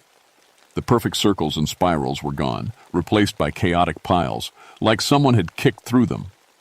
But that was impossible. I'd been gone maybe 10 minutes. I heard footsteps. Slow, deliberate footsteps echoing from the tunnel I'd just left. But they didn't sound right. They sounded wet, squishy, like bare feet walking through mud. "Rangers!" I called out again, my hand moving to the pistol on my belt. "Come out with your hands visible." The footsteps stopped. I waited, heart hammering, but nothing happened. Just that oppressive silence and the feeling of being watched by unseen eyes. The smart thing would be to get out, call for a full investigation team. But something was keeping me there. Maybe it was professional pride, maybe just stupid, stubborn curiosity. I made my way back toward the entrance, stepping carefully around the scattered bones. As I passed one of the skull piles, I could have sworn I saw an empty eye socket turn to follow me. But when I swung my light back, all the skulls were facing forward like before. My nerves were getting to me. 22 years of military and ranger service, and I was jumping at shadows. Outside, Tommy was pacing by his car, smoking a cigarette with shaking hands. "Well?" he asked when he saw me. "What did you find?" "Human remains," I said, keeping my voice professional. "Probably historical. I'll need to call it in, get a forensics team up here." But even as I said it, I knew this wasn't historical. Those bones had been fresh once, recent, and someone was still using that cave. "You should head home," I told Tommy. "Storm's getting worse." He didn't argue.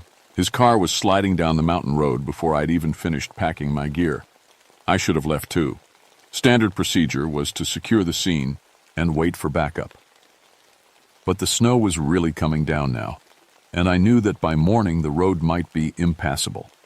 If there was evidence in that cave, evidence of recent murders, every hour counted.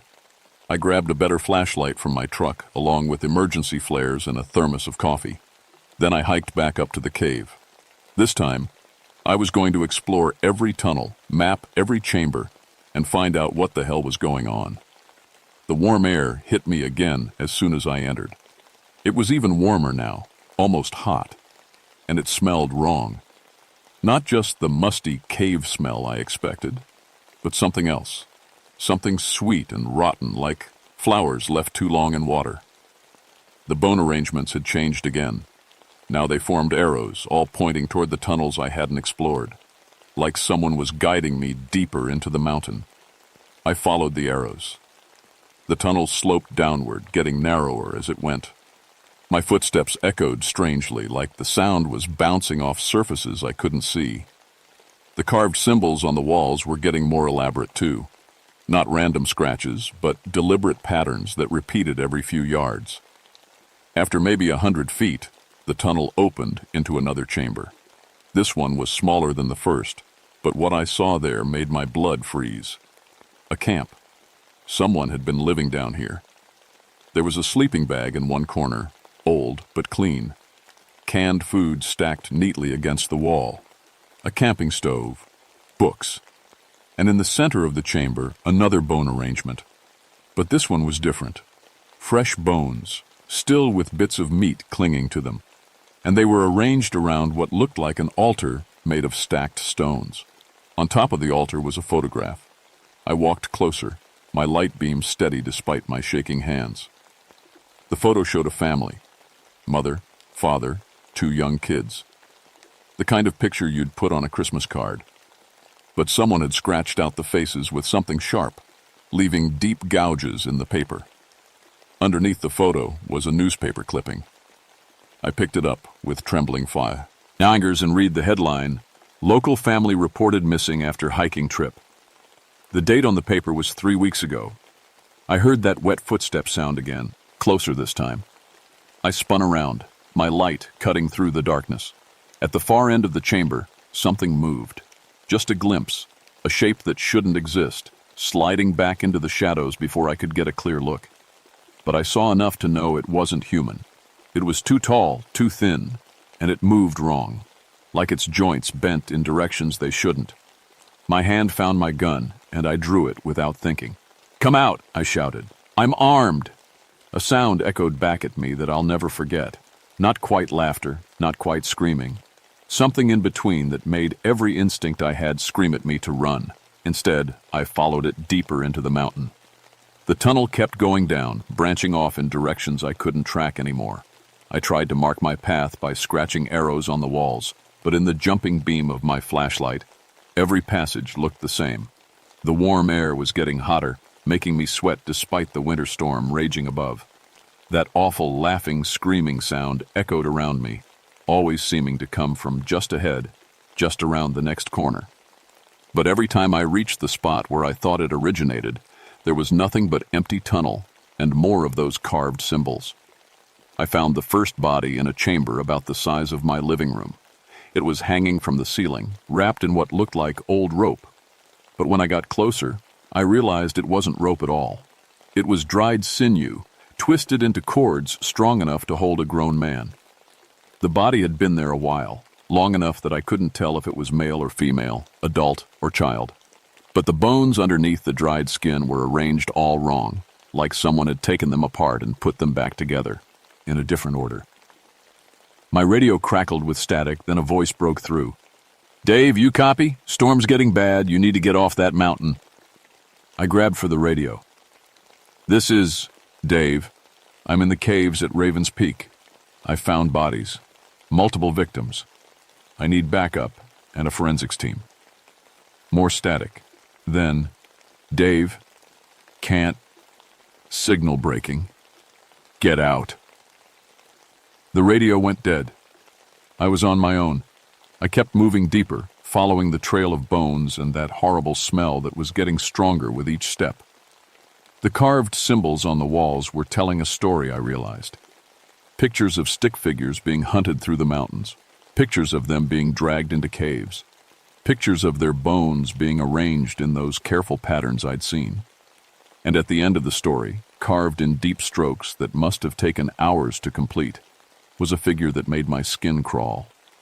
Tall and thin, with arms that reached nearly to the ground and fingers like tree branches. Its face was a skull, but not quite human. Too long, with too many teeth. The Bone Collector. That's what the local legends called it. An old woman who'd been wronged somehow, cursed to wander the mountains collecting the bones of anyone who trespassed on her territory. I'd always figured it was just a story to keep kids from wandering off. But standing there in that tunnel, looking at carvings that were definitely old, older than anything else I'd seen in these mountains, I started to think maybe the legends had more truth to them than I'd wanted to believe. A sound behind me made me turn.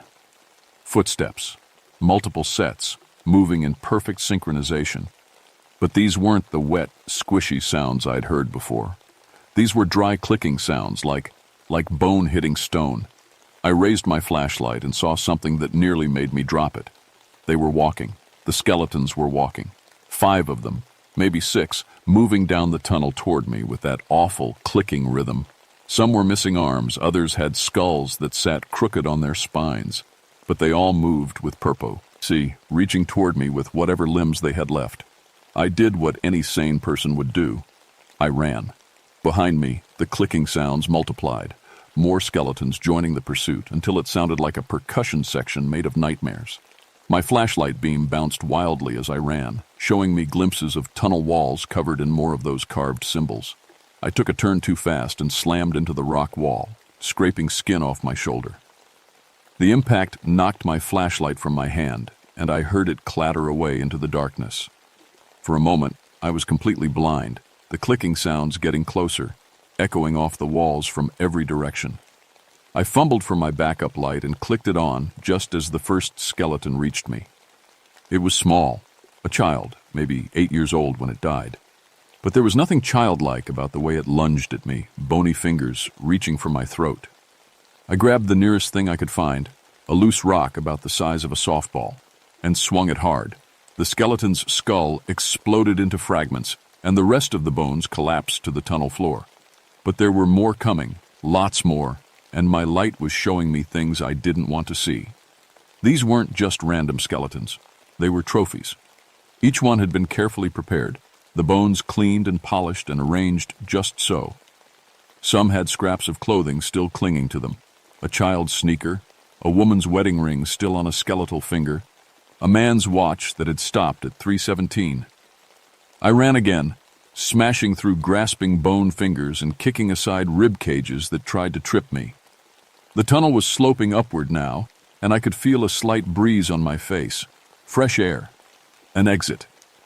But as I ran toward what I hoped was freedom, I heard something that stopped me cold. A voice. Human, but wrong somehow, like it was coming from a throat that had forgotten on how to form words properly. David Wolfbane. It knew my name. Your grandfather walked these tunnels, left his bones here. For me. My grandfather. He'd disappeared in Cham, these mountains in 1942, when my father was just a boy.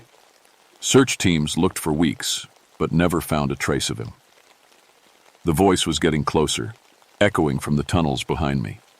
You have his scent, his blood. You belong with the collection. I reached the end of the tunnel and found myself in a chamber so large my flashlight couldn't reach the far walls. But what I could see made me understand exactly what I was dealing with. The entire chamber was filled with bones, not scattered like in the first cave, but built into structures. Bone houses, bone towers, bone furniture. And in the center, sitting on a throne made of human skulls, was the thing that had been hunting me, the bone collector. It was huge, maybe 8 feet tall, with arms that reached nearly to the ground and fingers like gnarled tree roots. Its skin was the color and texture of old leather, stretched tight over bones that seemed too long for any human body. But it was the eyes that really got to me.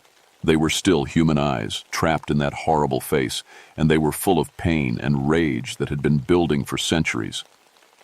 You came, it said, and its voice was like wind through dry leaves. Just like grandfather came to feed the collection. Around the throne, I could see dozens of skeletons standing at attention like an army. Some were obviously recent, bones still white and clean. Others were yellowed with age, held together by nothing but the thing's will. What do you want? I managed to ask, though my voice came out as barely a whisper. The bone collector stood up from its throne, unfolding like a praying mantis. Justice, it hissed. They took my children, burned my home, left me to starve. As it spoke, images flashed through my mind. Not my memories, but hers. I saw a cabin in the woods, a woman tending a garden while 3 small children, laid nearby. I saw men on horseback carrying torches and guns. I saw the cabin burning, the children screaming, the woman fighting desperately to save them. I saw her dying in these caves, cursing with her last breath anyone who would enter her territory. That was 300 years ago, I said. Those people are dead. Their children are dead.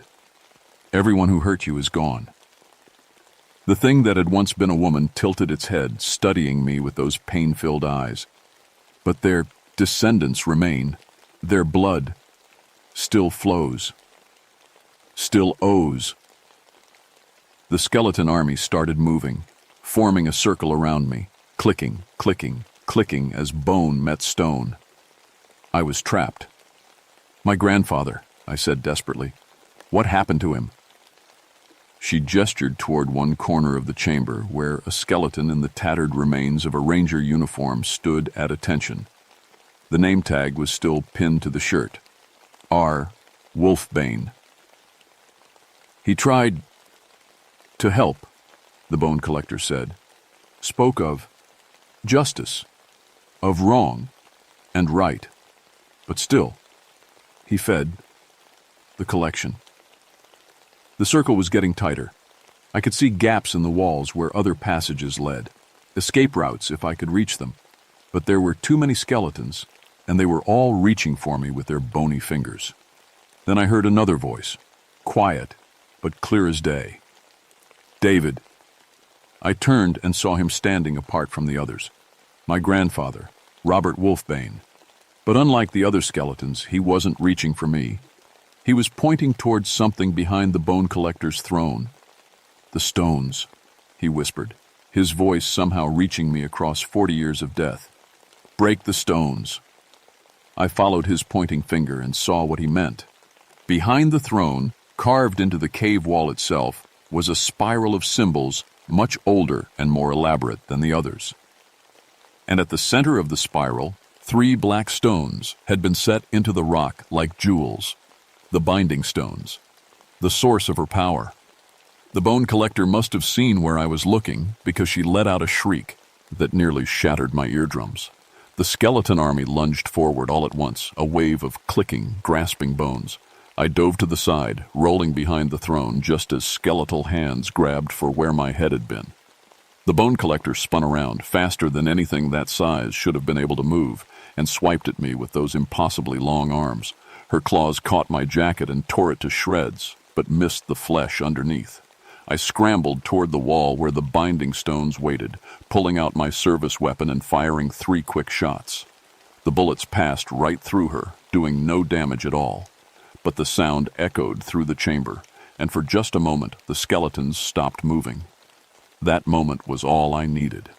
I grabbed the largest rock I could find, a chunk of limestone about the size of a football, and brought it down on the first binding stone as hard as I could. The stone cracked.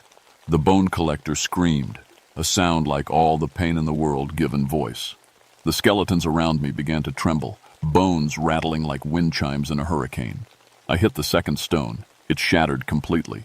Half the skeleton army collapsed, bones scattering across the cave floor like dropped toys. The bone collector was shrinking too, becoming more human-sized, the ancient evil that had sustained her for centuries beginning to leak away. "Please," she said, and for the first time her voice sounded almost normal, almost human. "Please, they killed my babies."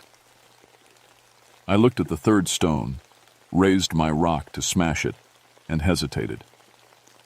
Those images she'd shown me, of her children burning, of her dying alone in these caves, they weren't lies. She had been wronged, terribly, inexcusably wronged. But how many innocents had paid for that wrong? How many families destroyed to feed her need for justice? "I'm sorry," I said. "I'm sorry for what they did to you.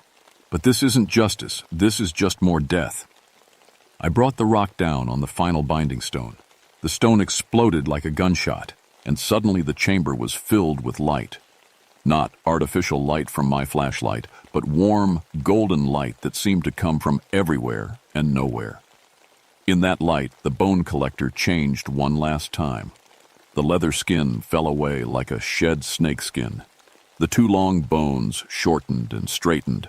The claws became hands, human hands.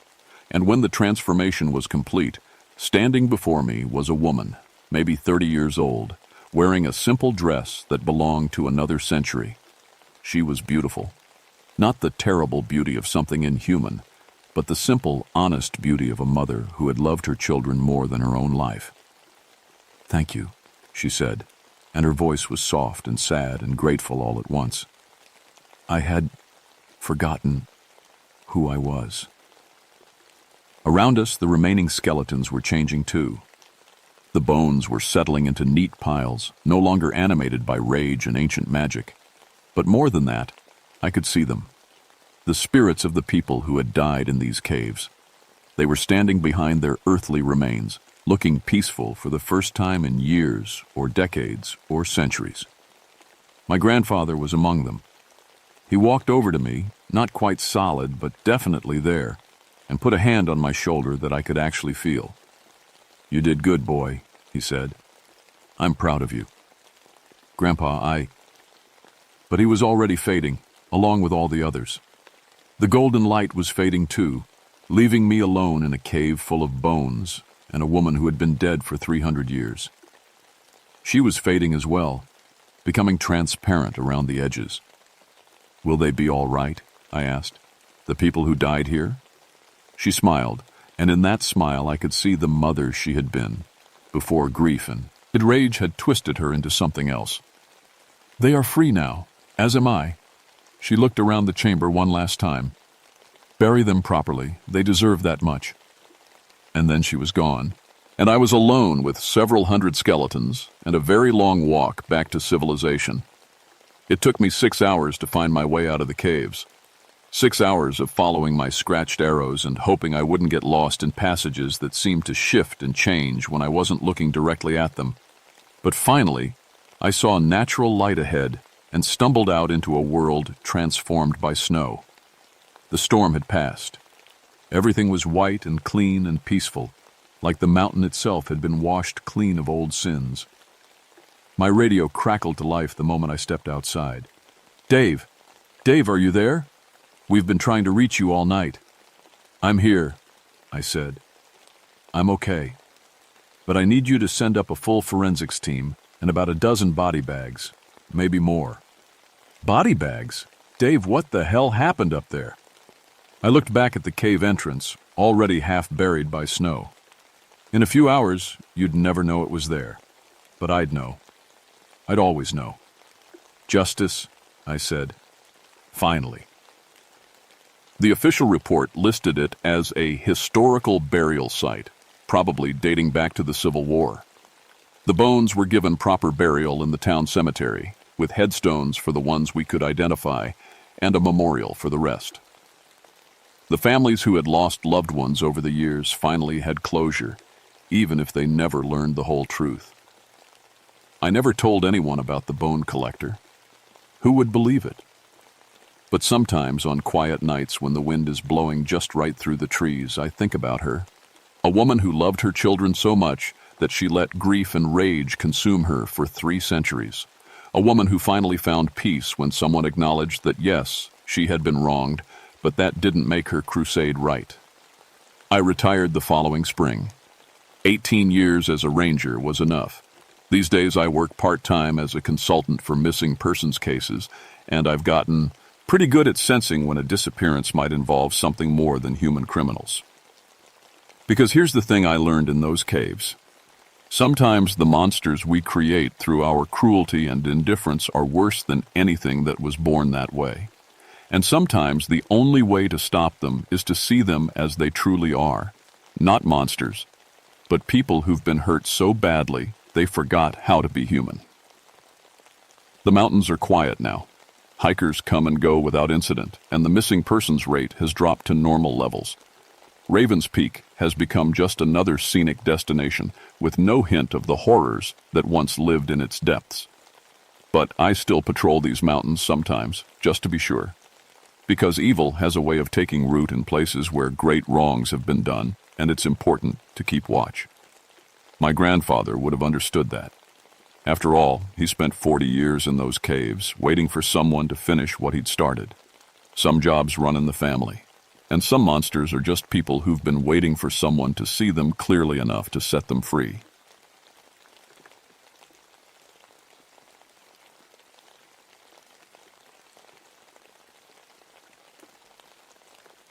My name is Jennifer Moonwhisper, but everyone calls me Jenny. I'm a park naturalist at Shenandoah National Park, and I spend most days explaining to tourists why the mountains look the way they do.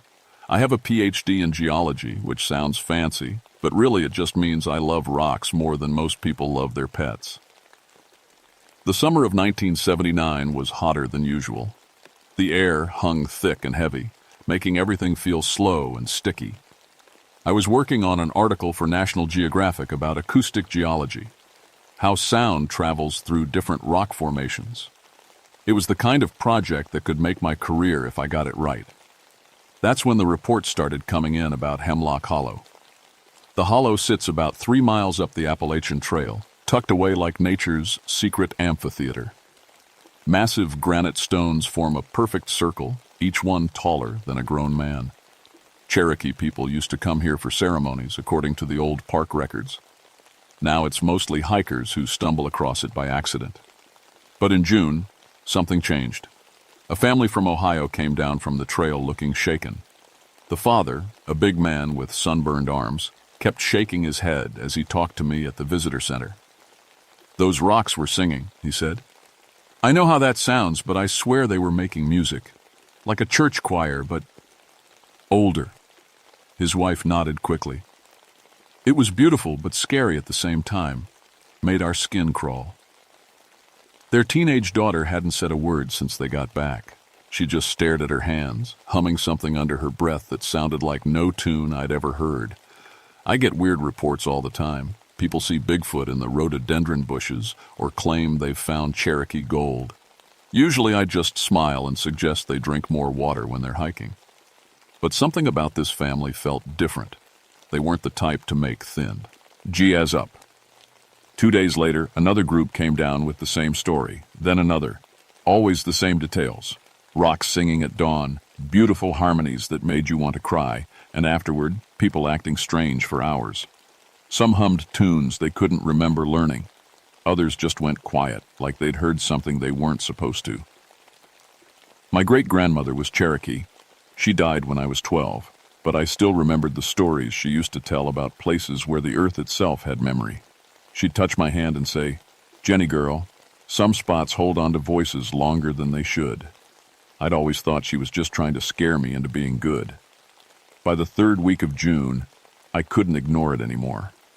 I packed my acoustic equipment, my camping gear, and enough scientific skepticism to last a weekend. Whatever was happening at Hemlock Hollow had a perfectly logical explanation. I just had to find it. The hike up took 2 hours. The trail was empty except for a few day hikers heading back down. One of them, an older woman with a walking stick, stopped me near the halfway point. "You heading to the hollow?" she asked. I nodded. "Don't go alone," she said. "Something's not right up there. Hasn't been right for weeks." She walked away before I could ask what she meant. The woods grew thicker as I climbed higher.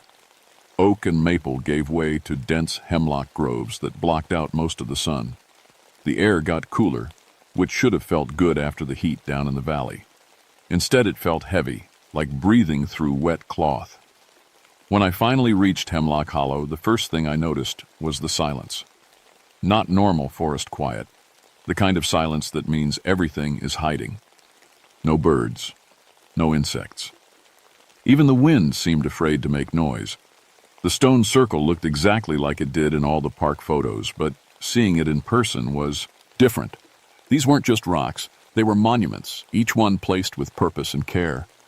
The granite had a strange shimmer to it, like there were crystals mixed in that caught light from nowhere. I set up my tent on the far side of the hollow and arranged my equipment. Acoustic sensors, digital recorders, even an old analog device I'd borrowed from the university. If these stones were making music, I was going to capture every note. As the sun went down, the silence got deeper. I ate dinner from a can and tried to read, but I kept looking up at the stones.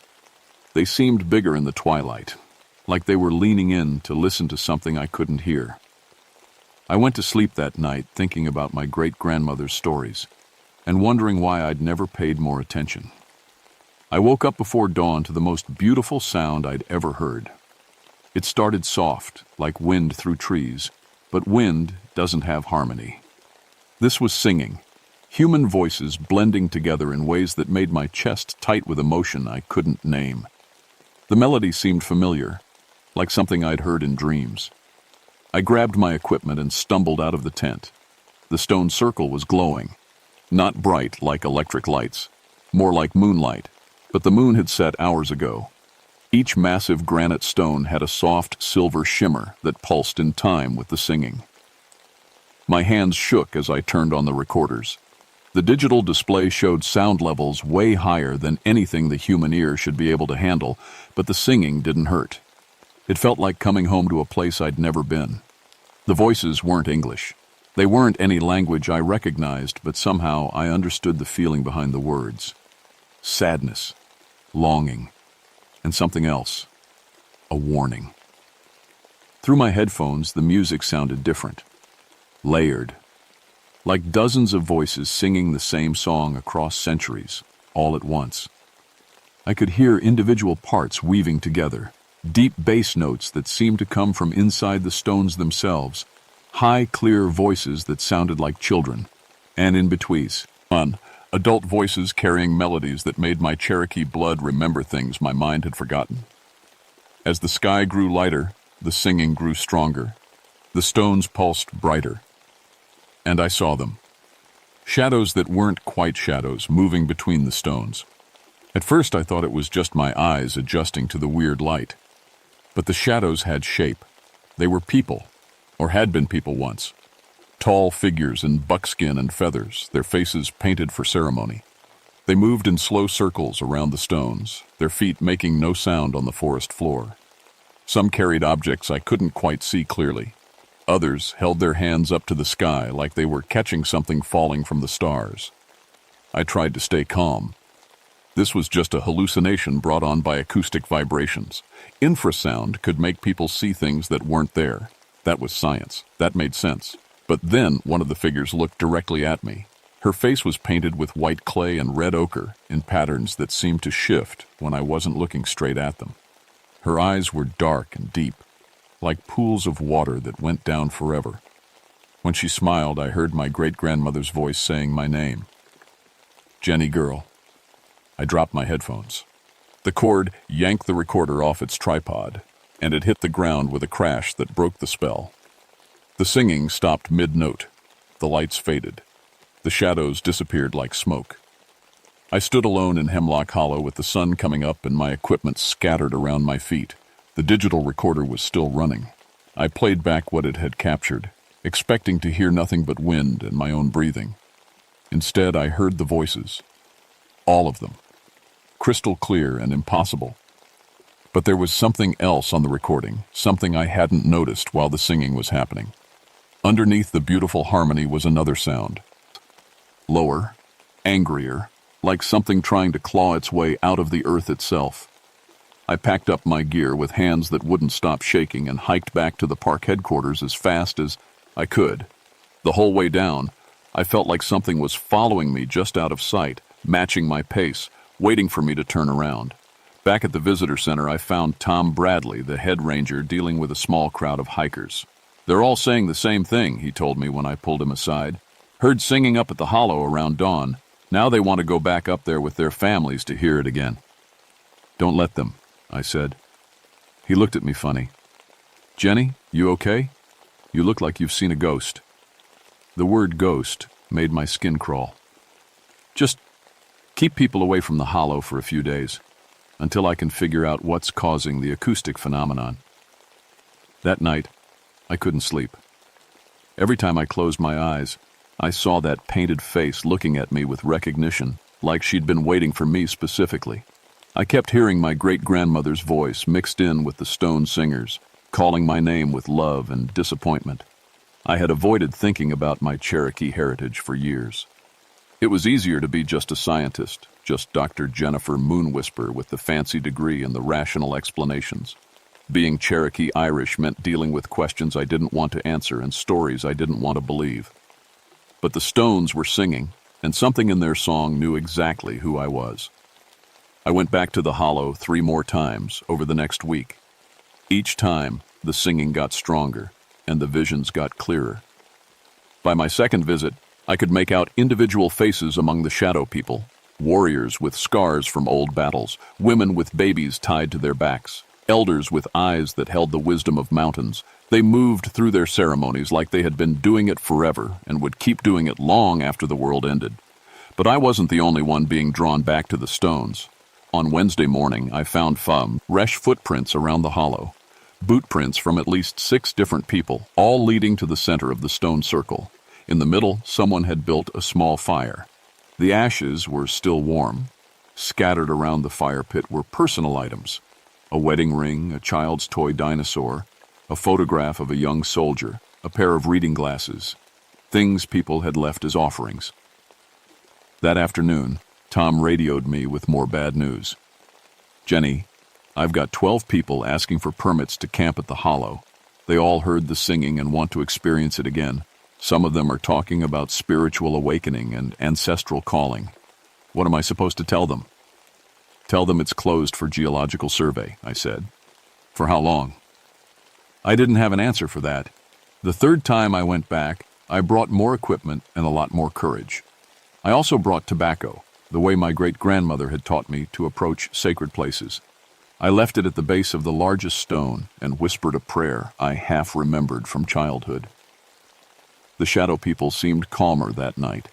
They still moved through their ceremonies, but some of them nodded to me as they passed. A few even smiled. One old woman reached out like she was going to touch my face, but her hand passed through me like cool smoke. That's when I realized I might have it backward. Maybe I was the ghost here. Maybe I was seeing the hollow the way it really was, and my normal world was the shadow. The singing that night was different too. Sadder. More urgent. And mixed in with the Cherokee voices, I started hearing other things. Screams, crying, the sound of something being dragged across stone. I looked closer at the ceremonies happening around me, and I saw what I had missed before. Not all of the shadow people were participating willingly. Some were bound with rope. Others had terror in their inn. Yes, and the largest stone, the one I had put tobacco at, was stained dark at its base. This hadn't just been a place for ceremonies. It had been a place for punishment. The beautiful. Singing wasn't just music. It was the voices of people who had died here, singing their death songs over and over, trapped between worlds by violence and injustice. As this understanding hit me, the singing changed again. The harmonies turned into discord. The shadow people stopped their gentle movements and turned to stare at me with eyes that were no longer kind. The old woman who had tried to touch my face pointed one translucent finger at me and spoke in Cherokee. I couldn't understand all the words, but I got the meaning. You let us suffer. You forgot us. You chose their world over ours. The stones began to pulse faster. The air grew thick and hard to breathe. And from somewhere deep in the earth beneath the hollow, something else started to sing along with the Cherokee voices. Something that had never been human. It was the sound I had heard on my first recording. The angry, clawing thing that lived underneath the sacred music. And now it was rising. The shadow people scattered like smoke as this new presence pushed up from below. The stone's light turned from silver to red. The beautiful Cherokee ceremonies dissolved into chaos, replaced by something much older and hungrier. I ran. I grabbed my equipment and ran down the trail in the dark, branches tearing at my clothes and rocks trying to trip me with every step. Behind me, the singing turned into howling, and the howling turned into something that sounded like my name being called by a voice made of grinding stone and ancient rage. I made it back to my truck and drove straight to the Cherokee Cultural Center in town. If this was about my heritage, I needed to talk to someone who understood what I clearly didn't. James Crow Feather was the Cultural Center's director, a man in his 60s who had dedicated his life to preserving Cherokee history. When I told him about the hollow, his face went pale. Hemlock. Hollow, he said quietly. We call it Gadugi Unadaya, the place where harmony was broken. He told me the story I should have learned years ago from my great-grandmother, if I had been listening. Long before the white settlers came, that place was used for justice. Cherokee law said that those who committed terrible crimes against the people should face their punishment where the spirits could witness it. Some were executed, others were banished. But something went wrong there, in the years before the Trail of Tears. He paused, looking at me like he was deciding whether I could handle the truth. A medicine man named Dragging Canoe was accused of using dark magic to curse other tribes.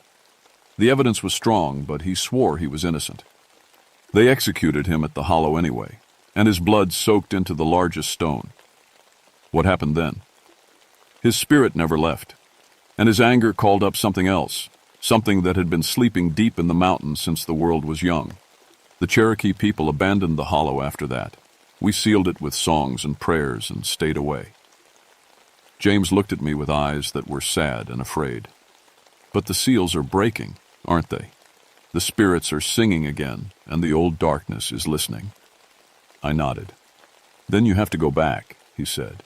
Your great-grandmother was Anna Groundhog, wasn't she? She was the one who helped create the seals. If they're failing, it's because her bloodline needs to renew them. I don't know how, I said. That's why the spirits are calling you, James said. They're trying to teach you, but you have to listen with more than your scientist ears. That night I sat in my apartment staring at all my equipment and trying to understand what I was really dealing with.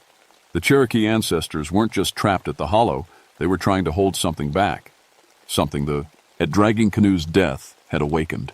Something that fed on anger and pain and wanted nothing more than to spread both as far as it could.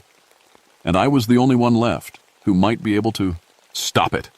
I went back to the hollow on the summer solstice, carrying everything James Crowfeather had given me.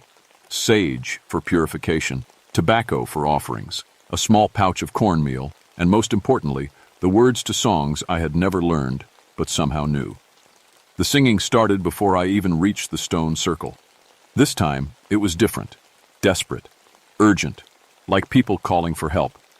The Cherokee voices were still there, but they were being drowned out by the other thing, the angry presence that lived in the deep places of the mountain.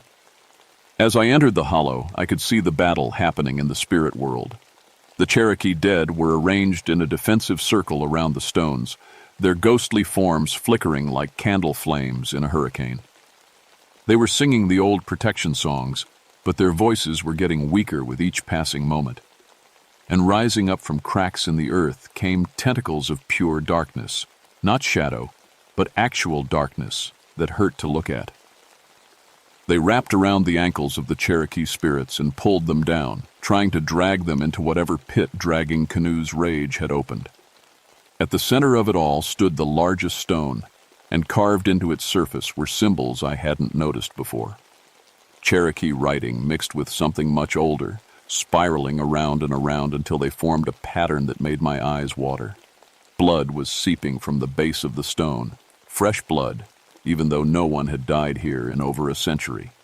I approached the stone with my offerings, but as soon as I got close, a figure stepped out from behind it.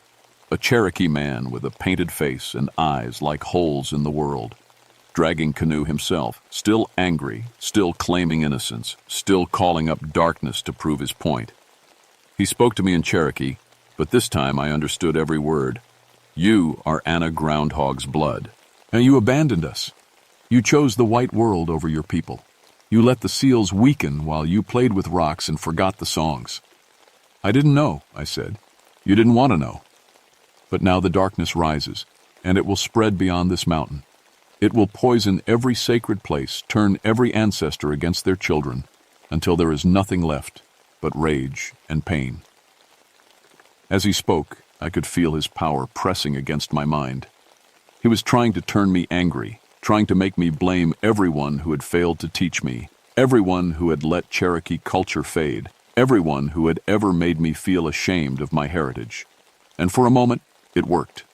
I felt fury rising in my chest, at my parents for not teaching me the language, at my great-grandmother for dying before I was ready to listen, at myself for choosing science over spirit, at the whole world for making me feel like I had to pick sides. The darkness around Dragging Canoe grew stronger, fed by my anger. The Cherokee spirits cried out as more of them were dragged down into the earth. The stones began to crack, and through the cracks came sounds of destruction from far away. Other sacred places being corrupted, other ancestors being turned to rage. But then I heard my great-grandmother's voice, not as part of the general Cherokee chorus, but speaking directly to me. Jenny girl, anger is easy. Healing is hard. Which one are you going to choose? I looked at Dragging Canoe, really looked at him, and saw past the rage to the pain underneath. He hadn't been a monster. He had been a medicine man falsely accused, executed for crimes he didn't commit, his spirit twisted by injustice until he became the very evil he had been accused of being. You're right, I told him. What happened to you was wrong. You were innocent, and they killed you anyway. You have every reason to be angry. His eyes widened. With surprise, the darkness around him wavered. But this won't fix it, I continued. Spreading your pain to every sacred place won't bring you justice. It just creates more victims. Took out the tobacco James had given me and placed it at the base of the blood-stained stone. I offer this not as payment for your silence, but as recognition of your suffering. You were wronged. Your people were wronged.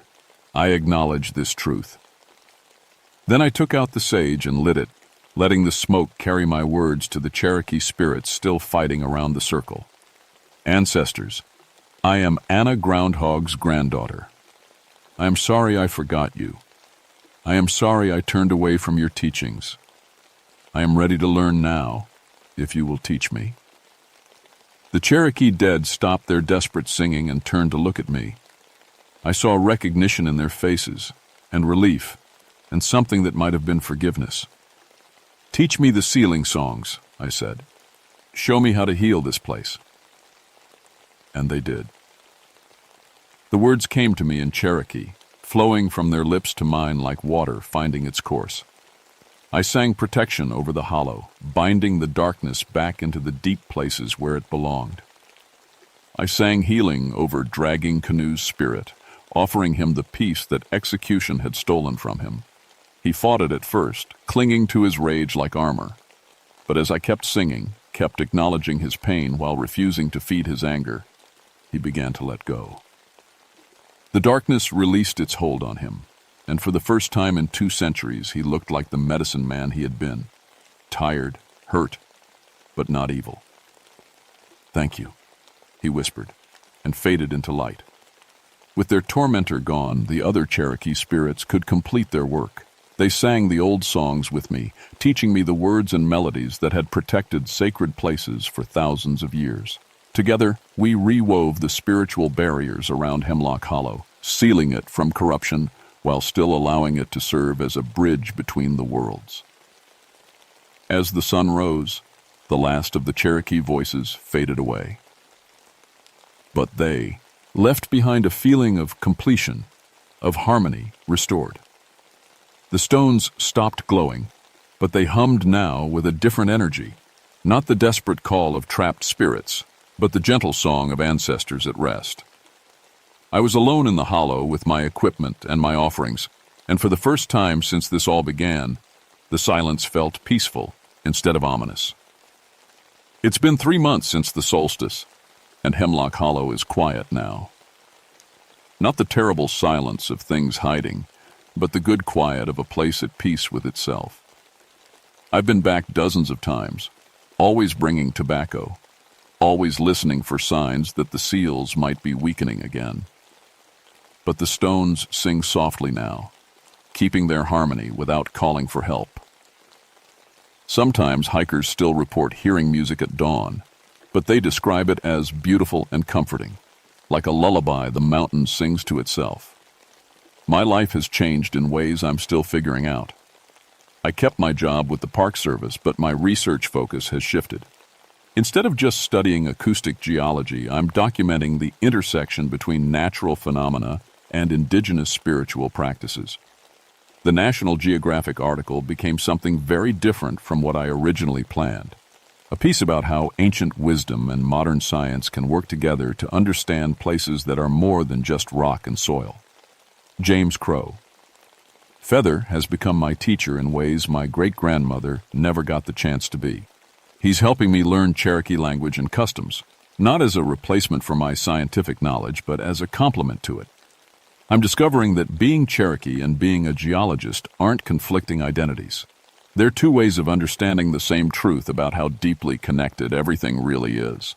I've also become an unofficial guardian of other sacred sites throughout the park. There are places Woko. Here the spiritual and physical worlds touch, and some of them need watching. I use my position as a park naturalist to make sure they're protected while teaching visitors to approach them with proper respect. The most important change is harder to put into words. That night at the Hollow, I stopped being afraid of the parts of myself I couldn't measure or explain. I learned that acknowledging mystery doesn't mean abandoning reason. It means understanding that reason has limits, and that's okay. Sometimes, late at night in my apartment, I still hear echoes of the Cherokee voices, not calling for help anymore, just letting me know they're still there, still watching over the places that matter. My great-grandmother's voice is among them now, and when I catch fragments of her words on the wind, they're always the same. Jenny girl, you did good. But I know my work isn't finished. The darkness that dragging canoe called up from the deep places of the earth is still down there, still hungry, still looking for cracks in the world's protection. There are other angry spirits in other places, other injustices that have carved wounds in the land itself. And I'm starting to understand that what happened at Hemlock Hollow was just the beginning. Last week, I got reports of strange lights and impossible music at a Civil War battlefield 2 counties over. The week before that, hikers complained about sad singing coming from a mountain where Cherokee families were massacred during the Trail of Tears. The spirits are calling again, and this time I'm ready to listen. After all, someone has to stand guard at the places where the worlds touch. Someone has to remember the old songs and learn the new ones. Someone has to keep the balance between honoring the past and protecting the future.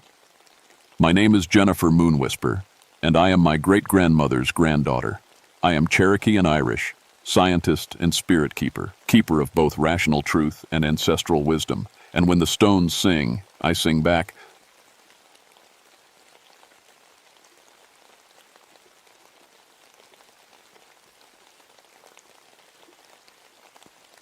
My name is Marcus Ashwood, and I've been a park ranger for 11 years. I'm telling you this story because someone needs to know what really happened in Blood Mountain Hollow back in 1972. The official report says 2 children got lost and found their way back after a few days. That's not what happened. Not even close. I work the Cherokee National Forest in Tennessee, 25 miles from the nearest town, deep in mountains that have been here since before people had names for them. My ranger station sits at the edge of Blood Mountain Hollow, a place locals won't talk about much. When they do, it's always in whispers. The hollow got its name from an old Cherokee story about children who died young. The Cherokee called them Nunahi, spirit children who lived in the mountains. But I didn't believe in ghost stories. I believed in search grids and radio checks and keeping people safe in the wilderness. That was my job. I'd been doing it alone since my divorce 6 months earlier. Sarah couldn't handle the isolation anymore, she said. Couldn't handle watching me drink myself to sleep every night. She was probably right. I'd been drinking more since we lost Katie. Katie was our daughter, 7 years old when the leukemia took her. Blonde curls and gap-toothed smile. She used to beg me to take her camping, but I always said next weekend or when you're older. Then she got sick, and there weren't any more weekends. After that, I threw myself into the job, became obsessed with keeping other people's children safe. Every missing hiker, every lost camper, I'd find them. Had to find them. My success rate was perfect until October 1972. That's when the Whitman family came up from Nashville for a weekend camping trip. Tom and Linda Whitman, their 7-year-old daughter Emma, sweet kid with pigtails and a pink jacket, reminded me of Katie in a way that made my chest tight. Hey, set up camp at Deer Creek about 2 miles into the hollow. Good spot, near water, plenty of flat ground. I checked on them Friday evening, made sure they had everything they needed. Emma was collecting colorful leaves while her parents set up the tent. Normal family vacation stuff. Saturday morning, my radio crackled to life at 6:30 a.m. Tom Whitman's voice, high and tight with panic. Ranger Station, this is Campsite 7. My daughter is missing. She was in her sleeping bag when we went to bed. Now she's gone. I was in my truck in 2 minutes, racing down the mountain road. The fog was thick that morning, rolling through the trees like smoke. First frost of the season had killed most of the vegetation overnight, leaving everything brown and brittle. The forest felt different somehow, quieter. When I got to their campsite, Linda Whitman was crying. Tom was pacing around their tent, calling Emma's name. No answer came back from the woods. When did you last see her? I asked, pulling out my notebook. Bedtime, Linda said through her tears. Around 9 o'clock. She was tired from hiking all day. She went right to sleep. I examined their tent. No tears in the fabric, no signs of struggle. Emma's sleeping bag was still warm, which meant she hadn't been gone long. But there were no footprints leading away from the camp, not on the soft ground around their fire pit, not on the trail leading back to the main road. She has to be around here somewhere, Tom said. Kids don't just vanish. But I'd already seen something that made my stomach drop. At the edge of their campsite, right where the forest began, There was a line of small footprints in the frost-covered leaves.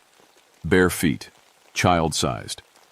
But Emma had been wearing shoes when I saw her yesterday, and the prints were leading deeper into Blood Mountain Hollow, toward places no 7-year-old should ever go alone. I called for backup and got a search team together by noon.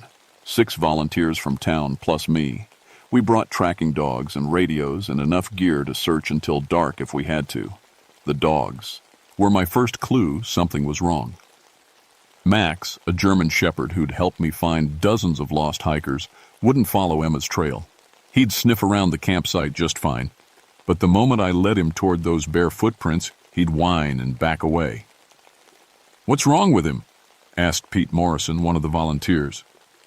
"Don't know," I said, but that was a lie.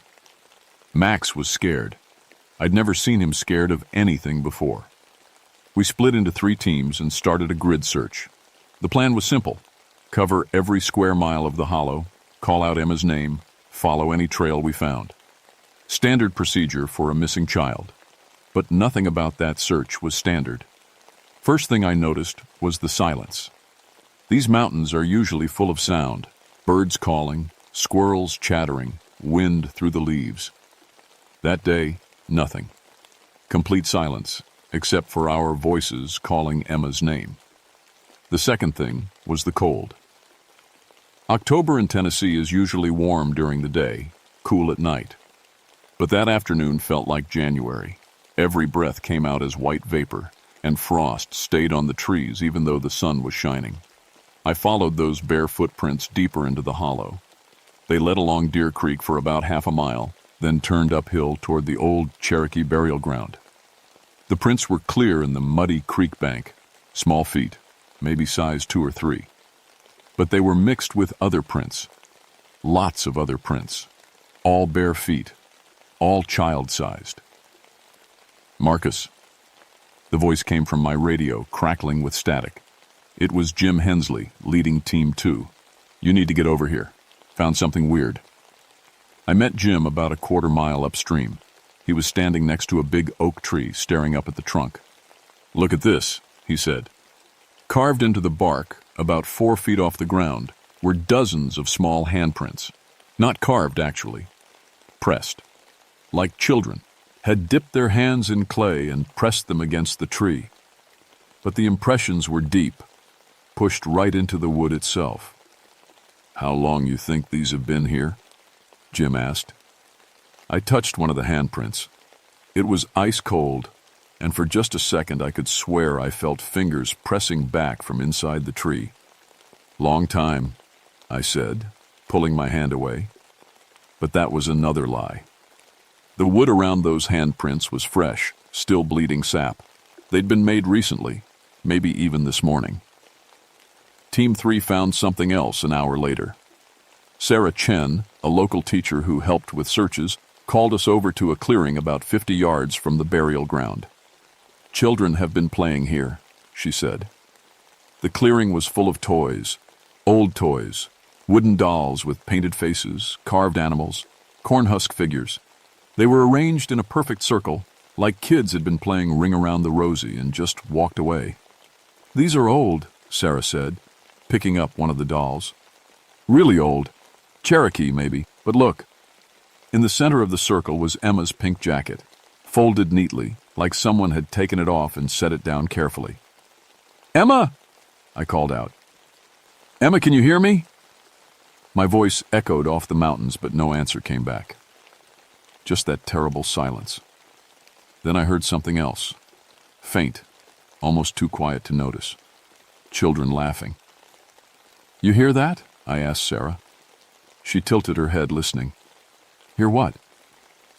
The laughter came again, drifting through the trees like wind. Happy children playing somewhere in the forest. But we'd been searching for 3 hours and hadn't seen another soul. "Split up," I told the team. "Stay in radio contact. If anyone sees Emma or hears voices, call immediately." I followed the sound of laughter deeper into the hollow. It led me up a steep ridge, through stands of pine and oak, past outcroppings of gray sand. 1. The temperature kept dropping as I climbed, and my breath came in short puffs. The laughter got louder.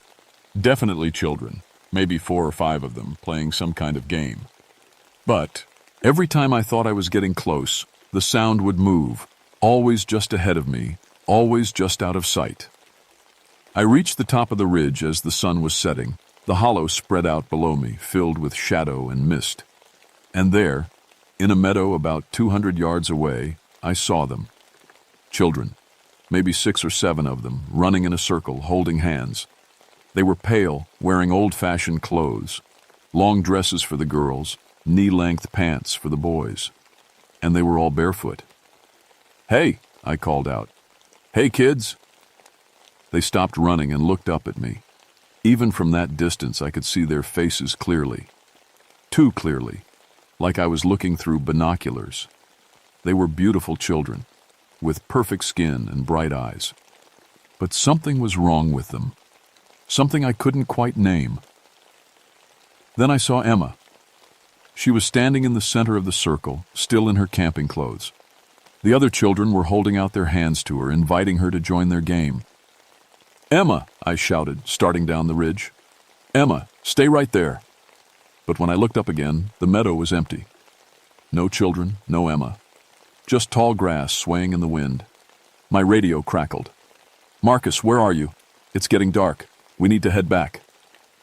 I looked around, confused. When had it gotten dark? The sun had been setting just a moment ago, but now full darkness had fallen. Stars were out, and a thin moon cast everything in silver light. "I'm coming," I said into the radio. But I wasn't sure I could find my way back. Nothing looked familiar anymore. The trees seemed different, older. The rocks had strange shapes I didn't remember. And somewhere in the distance, I could still hear children laughing. We searched for 3 more days, brought in state police, search helicopters, tracking dogs from 3 counties. Blood Mountain Hollow was crawling with people, but we might as well have been looking for smoke. Emma Whitman had vanished completely, but other things started happening. Strange things that made my skin crawl. Tuesday morning, I found more handprints on trees throughout the hollow. Dozens of them, all child-sized, all pressed deep into the bark. They appeared overnight, and they were always ice-cold to the touch. Tuesday afternoon, Pete Morrison quit the search team. Said he kept hearing his dead son calling his name from the woods. Pete's boy had drowned 5 years earlier, but Pete swore he heard him laughing and playing with other children. "It's this place," Pete said, packing up his gear. "Something's wrong with this place. Kids who come here don't leave." Wednesday morning brought worse news. Another family had been camping at the north end of the hollow, the Garcias from Memphis. Their 8-year-old son Miguel was missing. Same story as Emma. Went to sleep in his tent, gone by morning. No signs of struggle, no footprints leading away, except for those bare, child-sized tracks in the frost. I found Miguel's parents at their campsite, crying and holding each other. Mrs. Garcia grabbed my arm when she saw me. "Please find him," she begged. "He's all we have." "I will," I said, but the words felt hollow. How could I find Miguel when I couldn't even find Emma? That afternoon I talked to Joseph Crowfeather, the oldest Cherokee elder still living near the forest. Joseph was 93 and claimed to remember stories his great-grandmother told him about Blood Mountain Hollow. "Bad place," he said, shaking his head. "Children who die too young, they don't rest easy. They get lonely, want other children to play with them forever." "That's just a story," I said. "Is it?" Joseph looked at me with cloudy eyes. "How many children you lost in that hollow now? 2? More coming. Always more coming until someone makes it stop." "Now, how do I make it stop?" "Cherokee way is to honor the dead, give them what they need so they rest. But these spirits, they've been angry too long. They want living children now. Won't take anything else." That night I couldn't sleep. Every time I closed my eyes, I saw Emma standing in that circle of pale children. I kept thinking about what Pete had said. Kids who come to Blood Mountain Hollow don't leave. At 3 a.m. I grabbed my flashlight and walked out into the hollow. I told myself I was just making security rounds, but really I was hoping to see those children again. Maybe I could talk to them, convince them to let Emma and Miguel go. The forest was dead quiet. No wind, no animal sounds, no insects. Just my footsteps crunching through frost-covered leaves. The cold was getting worse every night, like winter was coming early just to this one spot. I made it about half a mile before I saw the lights. Small, flickering lights, like candles, dotting the hillside ahead of me. They were moving in a pattern, weaving back and forth through the trees. As I got closer, I could see they were carried by children, the same pale children from the meadow. But there were more of them now, maybe 15 or 20, walking in single file up the mountain. They wore old-fashioned clothes and carried candles or oil lamps, and they were all barefoot despite the freezing temperature. Emma and Miguel were with them, walking hand in hand at the end of the line. "Emma!" I called out. "Miguel!" The children stopped and turned to look at me. Their faces were beautiful but wrong somehow, too perfect, like porcelain dolls, and their eyes reflected my flashlight beam like animal eyes. Emma smiled and waved at me. "Hi, Mr. Marcus. We're going to play forever." Her voice sounded strange, hollow, like it was coming from the bottom of a well. "Emma, you need to come with me. Your parents are worried sick." "My parents are here too," she said, pointing to two of the pale children. They looked like adults, but child-sized. A man and woman holding hands, smiling with too many teeth. It's when I understood. These weren't just children. They were families. Whole families who had died in the hollow over the years, turned into something else. Something that stayed forever young and forever hungry for company. "Come play with us, Marcus," Emma said. "Your daughter is here too." One of the pale children stepped forward, and my heart stopped. It was Katie. My Katie. Looking exactly like she had the day she died. 7 years old, blonde curls, gap-toothed smile. "Daddy," she called out, running toward me. "I've been waiting for you." I dropped my flashlight and fell to my knees. Katie threw her arms around me, and she felt real, solid, and warm, and alive. "I missed you so much, Daddy. Will you stay and play with us? We can be together forever." Behind her, the other children were nodding and smiling. "Come play with us," their eyes seemed to say. "Stay in the hollow. Never leave. Never grow old. Never feel pain again." I couldn't speak. This was what I'd wanted since the day Katie died. To hold her again. To be with her forever. But then I saw Emma and Miguel still holding hands with the pale children. Still smiling those wrong smiles. They weren't rescued. They were trapped. And if I stayed, no one would ever look for them again. "Katie," I whispered. "I can't. Those children need my help." Her smile faded. "But Daddy, I need you too. I've been so lonely." The temperature around me dropped 20 degrees in seconds. Frost began forming on the trees, and my breath came out in thick white clouds. "Choose, Marcus," said one of the pale adults. "Stay with your daughter forever, or lose her again. But choose quickly. Dawn is coming, and we must return to our rest." The eastern sky was already showing the first hint of gray. In a few minutes the sun would rise, and Katie would be gone again. I looked at my daughter's face, memorizing every detail. Then I stood up and stepped away from her. "I'm sorry, baby. Daddy has to help the other children first." Katie's face changed. Her perfect features twisted into something angry and hurt. "Then, you'll never see me again, Daddy. Never." All the pale children began to fade as the sun came up, but Katie's voice echoed through the hollow long after she vanished. "Never again, Daddy. Never again." Joseph Crowfeather was waiting at my ranger station when I got back that morning. He took one look at my face and nodded. "You saw them." "My daughter," I said. Katie was there. Spirit children take many forms. Show you what you want most. Make you want to stay. "How do I get Emma and Miguel back?" Joseph was quiet for a long time, staring out at Blood Mountain Hollow. "There is a way. Cherokee way.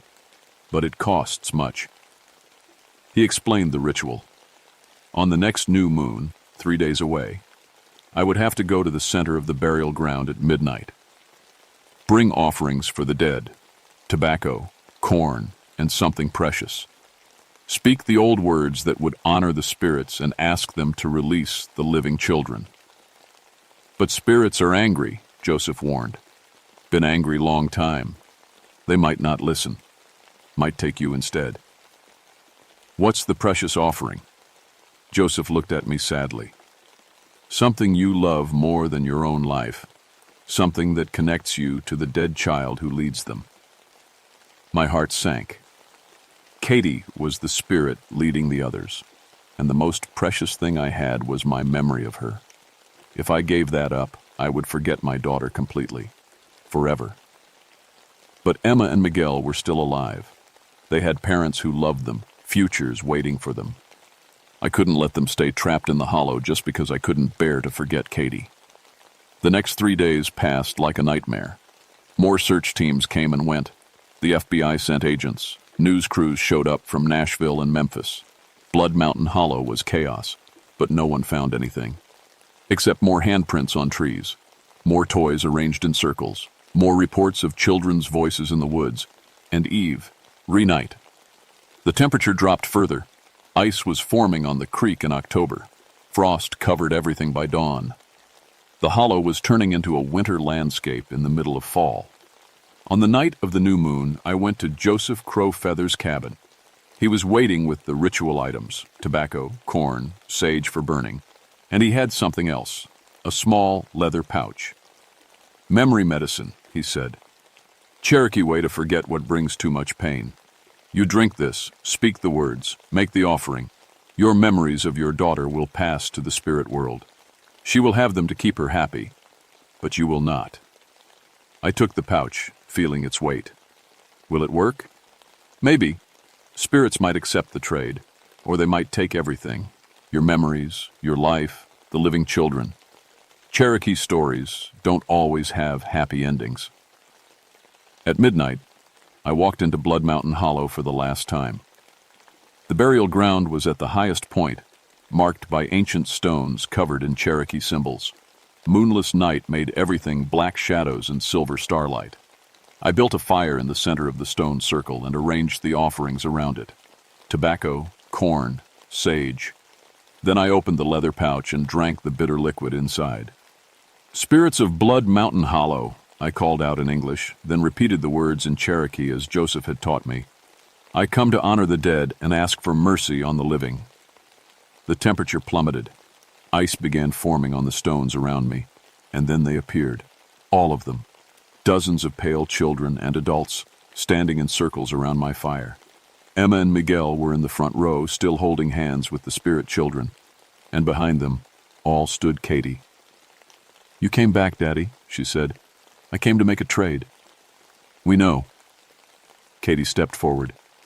Your memories of me for the living children. Are you sure that's what you want? Once you forget me, I'll be gone forever, like I never existed at all. I looked at my daughter one last time. 7 years old, blonde curls, gap-toothed smile, the most beautiful thing I'd ever seen. I'm sure. Then speak the words.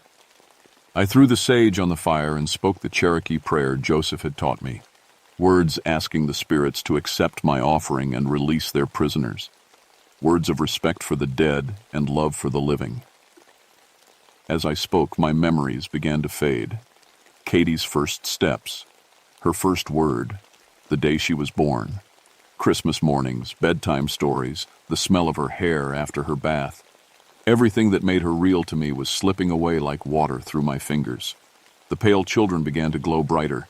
The spirit adults smiled and nodded, and Katie walked up to me one last time. Thank you, Daddy. I'll keep all our memories safe, and someday when you're ready, maybe you can come play with us for real. She kissed my cheek, and I felt my love for her flowing out of me like blood from a wound. Not the love itself, that would always be there, but the specific memories that gave it shape and meaning. The last thing I remembered clearly was her name, Katie. My daughter's name was Katie. Then even that was gone. The spirits began to fade as dawn approached. But Emma and Miguel stayed solid, stayed real. The spell was broken. They were free. I don't remember much about getting them back to their parents. The memory medicine made everything fuzzy for a while, but I remember the crying, the hugging, the relief on everyone's faces. The official report said the children got lost in a cave system and finally found their way out. No one mentioned spirits or rituals or Cherokee burial grounds. That was 40 years ago. I'm retired now, but I still live at the edge of Blood Mountain Hollow. Still keep watch over the place. The hollow is different now, warmer. Birds sing there again, and animals have returned. Families camp there sometimes, and their children are always safe. But I pay a price every day for that. Safety. I know I had a daughter once. I can feel the empty space where she used to be in my heart. Like a missing tooth my tongue can't stop probing. Sometimes I dream about a little girl with blonde hair, but I wake up not remembering her face. I know I lost someone I loved more than life itself, but I can't remember who she was, or how she died, or why it hurt so much. There's just this aching sadness that never goes away, and no reason I can name for it. Joseph Crowfeather died 5 years after the ritual. Before he passed, he told me what really happened in the hollow that night. You gave the spirits what they needed most, he said. Not your memories, but your love. They were lonely children who just wanted to be remembered by someone who cared. Now they rest easy, and the living are safe. But I can't remember her at all. Forgetting is not the same as not loving. You still love her, Marcus. You just love her in a way that doesn't hurt anymore. I've thought about that a lot over the years. Maybe he was right. Maybe there's a difference between remembering and loving. I still feel protective of other people's children. Still can't stand to see a kid in danger. That has to come from somewhere. Sometimes on quiet nights when the moon is dark, I hear children laughing in the hollow. But it's not the hollow, desperate laughter I heard 40 years ago. It's the sound of children who are truly happy, truly at peace. And sometimes, just sometimes, I think I hear a little girl's voice among them calling me Daddy. I never answer. I learned my lesson about trying to hold on to what's already gone. But I listen, and I hope that wherever she is, whatever her name was, she knows I love her still, even if I can't remember why. Blood Mountain Hollow is safe now. Families camp there, children play there, and everyone goes home when they're supposed to. But I keep watch and on my way, because some places need a guardian. Some places remember every soul that ever touched them, and some promises, once made, last forever, even when you can't remember making them.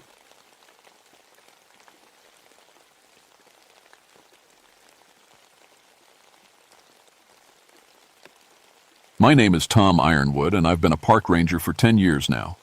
Before that, I spent 4 years in Vietnam doing things I try not to think about.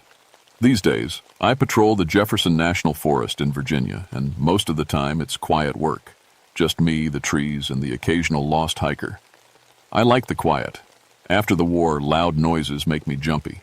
Cities are too much. Out here in the forest, I can breathe. The trees don't judge you for the things you had to do. They just grow, season after season, like nothing else matters. But sometimes the quiet gets broken. It was August 1975, and we'd had no rain for 3 weeks. The leaves were brown and crispy, and even the streams were running low.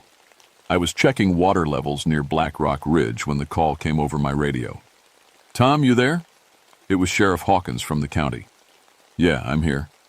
Got a body up on the ridge. Hunter found it this morning. Can you get up there? I sighed. Bodies in the wilderness usually meant one of 3 things: heart attack, fall, or bear. What happened? Don't know yet. But Tom, it's pretty bad. Real bad. The helicopter dropped me off about a mile from the scene.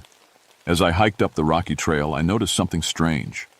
No birds, no squirrels, no insects buzzing.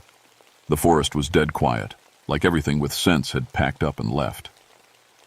I found the body in a small clearing near the ridge top.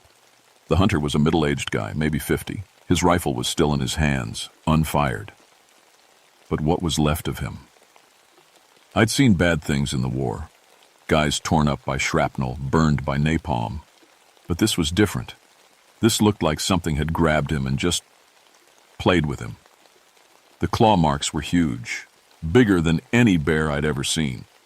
4 parallel gashes across his chest, each one deep enough to put your fist in. But here's the weird part. The guy was still mostly whole. Bears don't kill like this. When a bear gets you, it's messy, but quick. This looked like something had taken its time. I walked around the clearing, looking for tracks. The ground was hard from the drought, but I found some prints near a big oak tree. They were huge, at least 18 inches long, but they weren't bear paws. They looked almost human, like giant human feet, but with claws. "What the hell?" I muttered. The prints led away from the clearing and up toward the ridge. I followed them for about 50 yards before they vanished on the rocky ground. But something else caught my eye. Scratch marks on the trees. Deep gouges in the bark, like someone had dragged their fingernails down the trunk. Except these scratches started about 12 feet up. I radioed the sheriff. "Hawkins, I'm going to need the coroner up here, and maybe someone from Fish and Game." "That bad?" I looked back at the body, then up at the scratch marks. I don't know what killed this guy, but it wasn't any animal I've ever seen. By the time the helicopter came back, I'd photographed everything and bagged some evidence.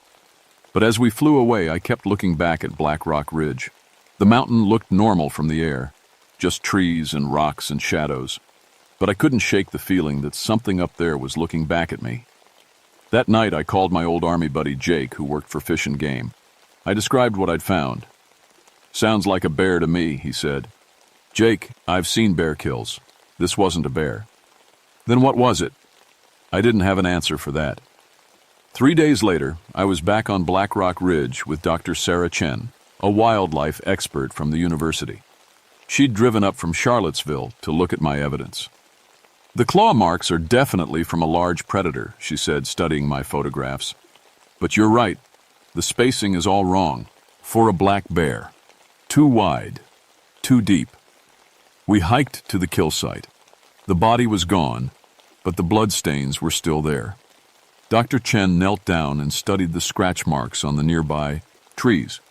"These gouges, they're at least 3 inches deep, and the height—" She stood up, looking puzzled. "Tom, what animal do you know that can reach 12 feet up a tree and still have the leverage to claw this deep?" "None," I said. "That's the problem." We spent the morning looking for more tracks. The drought had baked the ground hard as concrete, but we found a few partial prints near a dried-up creek bed. Dr. Chen made plaster casts while I scouted the area. That's when I found the second site. About a quarter-mile from the first kill, I discovered another clearing. This one had been a campsite. I could see the remains of a fire ring and some scattered gear, but the tent was shredded, and there was blood on the ground. "Dr. Chen," I called, "you need to see this." She came running. When she saw the destroyed campsite, her face went pale. "Oh my God, is there a body?" "I don't think so, but look at this." I pointed to the tent. It hadn't just been torn. It had been opened with surgical precision. 3 parallel slashes, clean as a razor. What kind of animal opens a tent like it's unzipping it? We searched the area but found no trace of whoever had been camping, just some torn clothes and a lot of blood. But we did find more of those impossible footprints, heading deeper into the forest. "We should call this in," Dr. Chen said. I nodded, but as I reached for my radio, we heard something that made us both freeze. A sound from somewhere up on the ridge, low and rumbling, like a growl. But there was something almost human about it, like it was trying to form words. Dr. Chen grabbed my arm. "What was that?" "I don't know. But we're leaving. Now." As we hiked back toward the helicopter landing zone, I kept looking over my shoulder. The forest was still too quiet, but now it felt different. It felt like we were being watched. That evening, I drove into town to talk to some of the old-timers at Murphy's Tavern. These were guys who'd hunted and fished these mountains their whole lives. If anyone would know about unusual animals, they would. Black Rock Ridge? Old Pete Murphy shook his head. Ain't nobody hunted up there for years. Not since the troubles started. What troubles? Pete glanced around the bar, then leaned in close. Every 20, 30 years, something happens up there. People go missing, animals acting strange. My grandfather used to tell stories about it, called it the walking bear. Walking bear? Thing that looks like a bear but walks on two legs like a man. And smart, too. Smart enough to hunt like a person instead of an animal. I bought Pete another beer. When was the last time? Oh, must have been the early 50s. 3 hunters went up there during deer season. Only one came back, and he was crazy as a loon. Kept talking about a bear that could talk. I felt a chill run down my spine. Talk? That's what he said. Of course, nobody believed him. Figured he'd been drinking, but then they found the other 2 hunters. Pete's voice dropped to a whisper. What was left of them, anyway? I drove home that night thinking about Pete's story. Part of me wanted to dismiss it as mountain folklore, but I'd seen those claw marks. I'd heard that growl, and I couldn't shake the feeling that something up on Black Rock Ridge was just getting started. I should have stayed away from the ridge, should have filed my report and let someone else deal with it. But I kept thinking about those missing campers. If they were still alive up there, someone had to find them. So I went back. This time, alone. It was early morning when I started up the trail, my rifle slung across my back, and enough supplies for 2 days. The forest was still eerily quiet, but as I climbed higher, I started noticing other things. Sarsi, ratches on trees that hadn't been there before. The smell of something dead and rotting. And tracks. Always those impossible 18-inch footprints, like they were being left just for me to find. By noon, I'd reached the area where the campsite had been destroyed. I set up a basic camp nearby, hiding it behind some rocks where it couldn't be seen from the main trail. Then I settled in to wait. Hours passed. The sun moved across the sky and the temperature started to drop. That was another weird thing. Even though it was late summer, it got cold up here at night. Unnatural cold, like something was sucking the heat right out of the air. As darkness fell, I built a small fire and heated up some canned beans. I was just finishing dinner when I heard it. Footsteps in the forest. Slow, deliberate steps, like something heavy was walking through the trees. I grabbed my rifle and listened. The footsteps circled my camp, staying just outside the ring of firelight. Round and round they went, never getting closer, never moving away, just letting me know they were there. "Hello?" I called out. "Anyone there?" The footsteps stopped.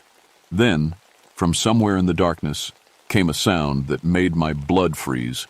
It was like a growl, but deeper. And underneath it, I could swear I heard something that sounded like words. Soul. Dire. My hands shook as I raised the rifle. "Who's out there?" Nothing. Just silence. I stayed awake all night, feeding the fire and watching the tree line. Every now and then I'd catch a glimpse of something moving in the shadows, something big and dark that walked upright. But whenever I tried to get a better look, it would vanish. When morning came, I found fresh tracks all around my campsite. They formed a perfect circle, like something had spent the entire night walking around me. But the strangest thing was what I found near the fire ring. 4 long scratches in the dirt, like claw marks. And arranged next to them, 3 stones placed in a neat triangle. No animal arranges stones. No animal leaves messages. I packed up fast and highs, ked to higher ground, looking for a better vantage point. About a mile up the ridge, I found an old fire tower, just a wooden platform built around a tall pine tree. I climbed up and used my binoculars to scan the forest below. That's when I saw it. Moving through the trees about 100 yards away was something that shouldn't exist. It walked on 2 legs like a man, but it was huge, maybe 9 feet tall.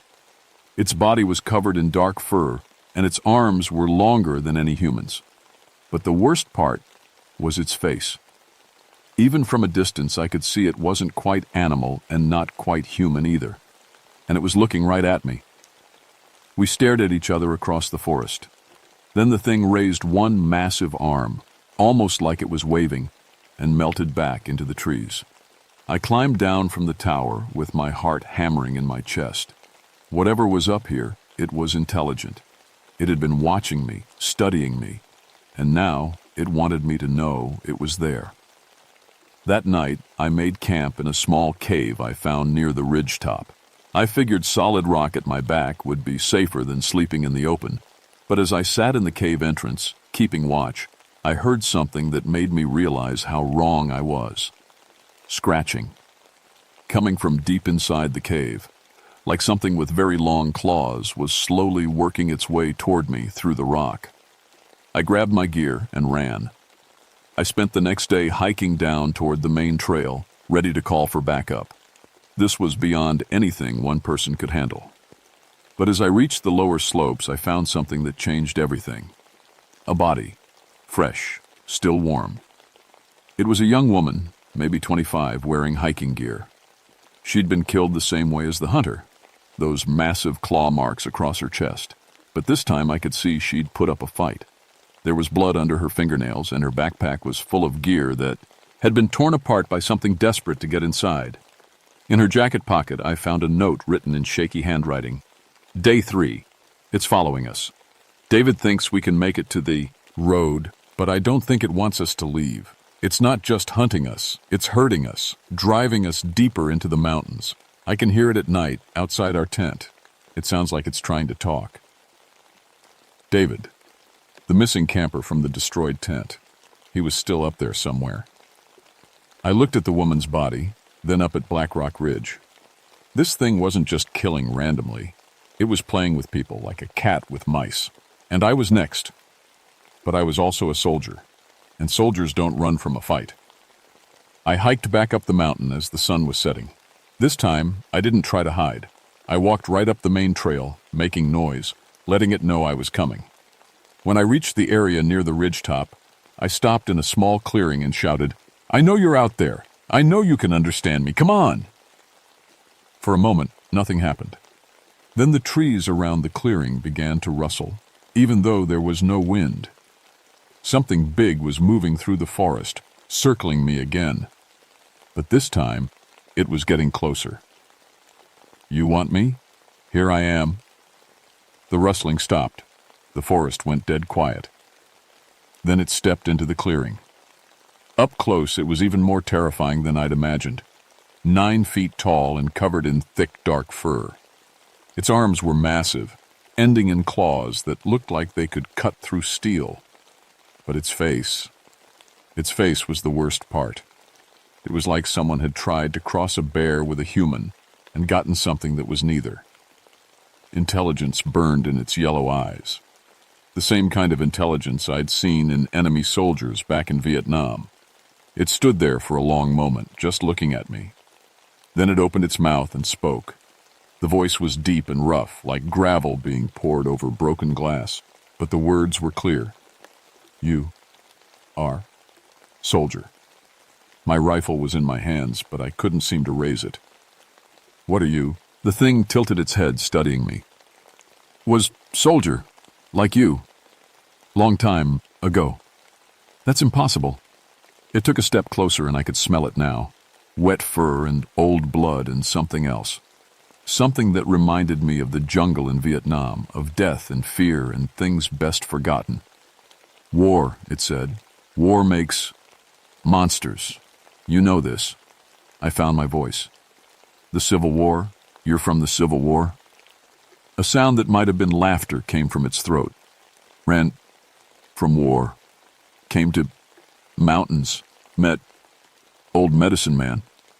He showed me what happens to cowards." The pieces started falling together. "You deserted during the Civil War, and someone cursed you. Cherokee, shaman, said I would walk these mountains until I found courage. But courage is a hard thing to find." It was close enough now that I could see the human intelligence in its eyes. This wasn't just a monster. It was a man who'd been trapped in a monster's body for over 100 years. The people you killed. Hunt, it said simply. Must hunt. Curse makes me hunt. But you, it leaned closer. You smell like war, like killing, like me. That's when I understood. It hadn't been randomly killing people. It had been looking for someone who would understand. Another soldier. Someone who knew what it felt like to be changed by war. What do you want from me? The creature straightened up to its full height. Fight me, it said. Fight me like soldier. Help me. Find courage, or die trying. I looked into its yellow eyes and saw something I recognized. The same look I'd seen in my own mirror every morning since coming back from Vietnam. The look of someone carrying too much weight, too many ghosts. And if I win, then curse is broken, and I can finally rest. I raised my rifle, not because I wanted to kill it, but because I understood what it needed, what we both needed. Okay, soldier, I said, let's finish this war. The fight lasted maybe 10 minutes, but it felt like hours. The creature was fast, faster than anything that big had, a right to be. It came at me like a freight train, claws extended, and I barely got out of the way. My first shot caught it in the shoulder, spinning it around, but not dropping it. Good, it roared. Fight like... You mean it. We circled each other in the clearing. This wasn't like fighting in Vietnam. There the enemy tried to kill you quick and quiet. This thing wanted a real battle. It wanted to test itself against another warrior. My second shot went wide. The creature lunged forward and caught me across the ribs with its claws, sending me tumbling across the ground. I rolled, came up firing, and put a round center mass. The creature staggered, but kept coming. Harder, it demanded. Fight. Harder. That's when I realized something. It wasn't just fighting me, it was fighting the curse. Every time I heard it, every time I pushed back, the human part of it grew stronger. The yellow glow in its eyes was getting brighter, more focused. We fought until we were both bleeding and exhausted. Finally, I managed to get behind a fallen log and put my rifle to my shoulder for a clear shot. The creature stood in the middle of the clearing, arms spread wide, offering itself as a target. Do it, it said, and for the first time its voice sounded completely human. Please. I'm so tired. I looked down my rifle sight and saw not a monster, but a man. A young soldier who'd made one mistake over a century ago and had been paying for it ever since. What's your name? I asked. William, it said. William Harper, Company C, 23rd Virginia Infantry. William, I said, you've been a soldier long enough. Time to go home. I pulled the trigger. The creature, William, took the shot in the chest and fell to his knees. But as he fell, something amazing happened. The fur began to fade away, the claws retracted, and the massive frame shrank down to normal human size. By the time he hit the ground, he looked like what he'd always been underneath. Just a scared young man in a torn gray uniform. He looked up at me with human eyes, brown, not yellow, and smiled. Thank you, he whispered. Then he closed his eyes and was still. I knelt beside him for a long time, listening to the forest come back to life around us. Birds started singing. Insects buzzed. Somewhere in the distance, I could hear a stream running. When I finally hiked back down the mountain, I found David, the missing camper, tied to a tree about a mile from where William had fallen. He was dehydrated and scared out of his mind, but alive. Is it gone? He kept asking as I cut him loose. Is the monster gone? Yeah, I said. It's gone. I never told anyone the whole truth about what happened on Black Rock Ridge. The official report said a rogue bear had been responsible for the deaths and that I'd tracked it down and killed it. They found William's body, of course, but by then it just looked like the remains of some old hermit who'd died in the woods. But I kept the gray uniform button I found next to his body. And sometimes, when my own war memories get too heavy, I take it out and remember a young soldier who finally found his way home. The nightmares I'd had since Vietnam, they stopped after that night on the ridge. I still think about the war sometimes, but it doesn't eat at me the way it used to. Maybe helping William find peace helped me find some too. They say trauma can change you, make you into something you don't recognize. I learned that's true. But I also learned that sometimes, if you're lucky, you get a chance to change back. The mountains around Black Rock Ridge are quiet now. Really quiet, the way they're supposed to be. And every time I patrol up there, I remember that some wars don't end when the shooting stops. Sometimes they go on for generations until Mion finally has the courage to put down their weapon and help an old enemy find rest. My name is Tom Ironwood, and that's the story of the last soldier of the Civil War. May he finally rest in peace.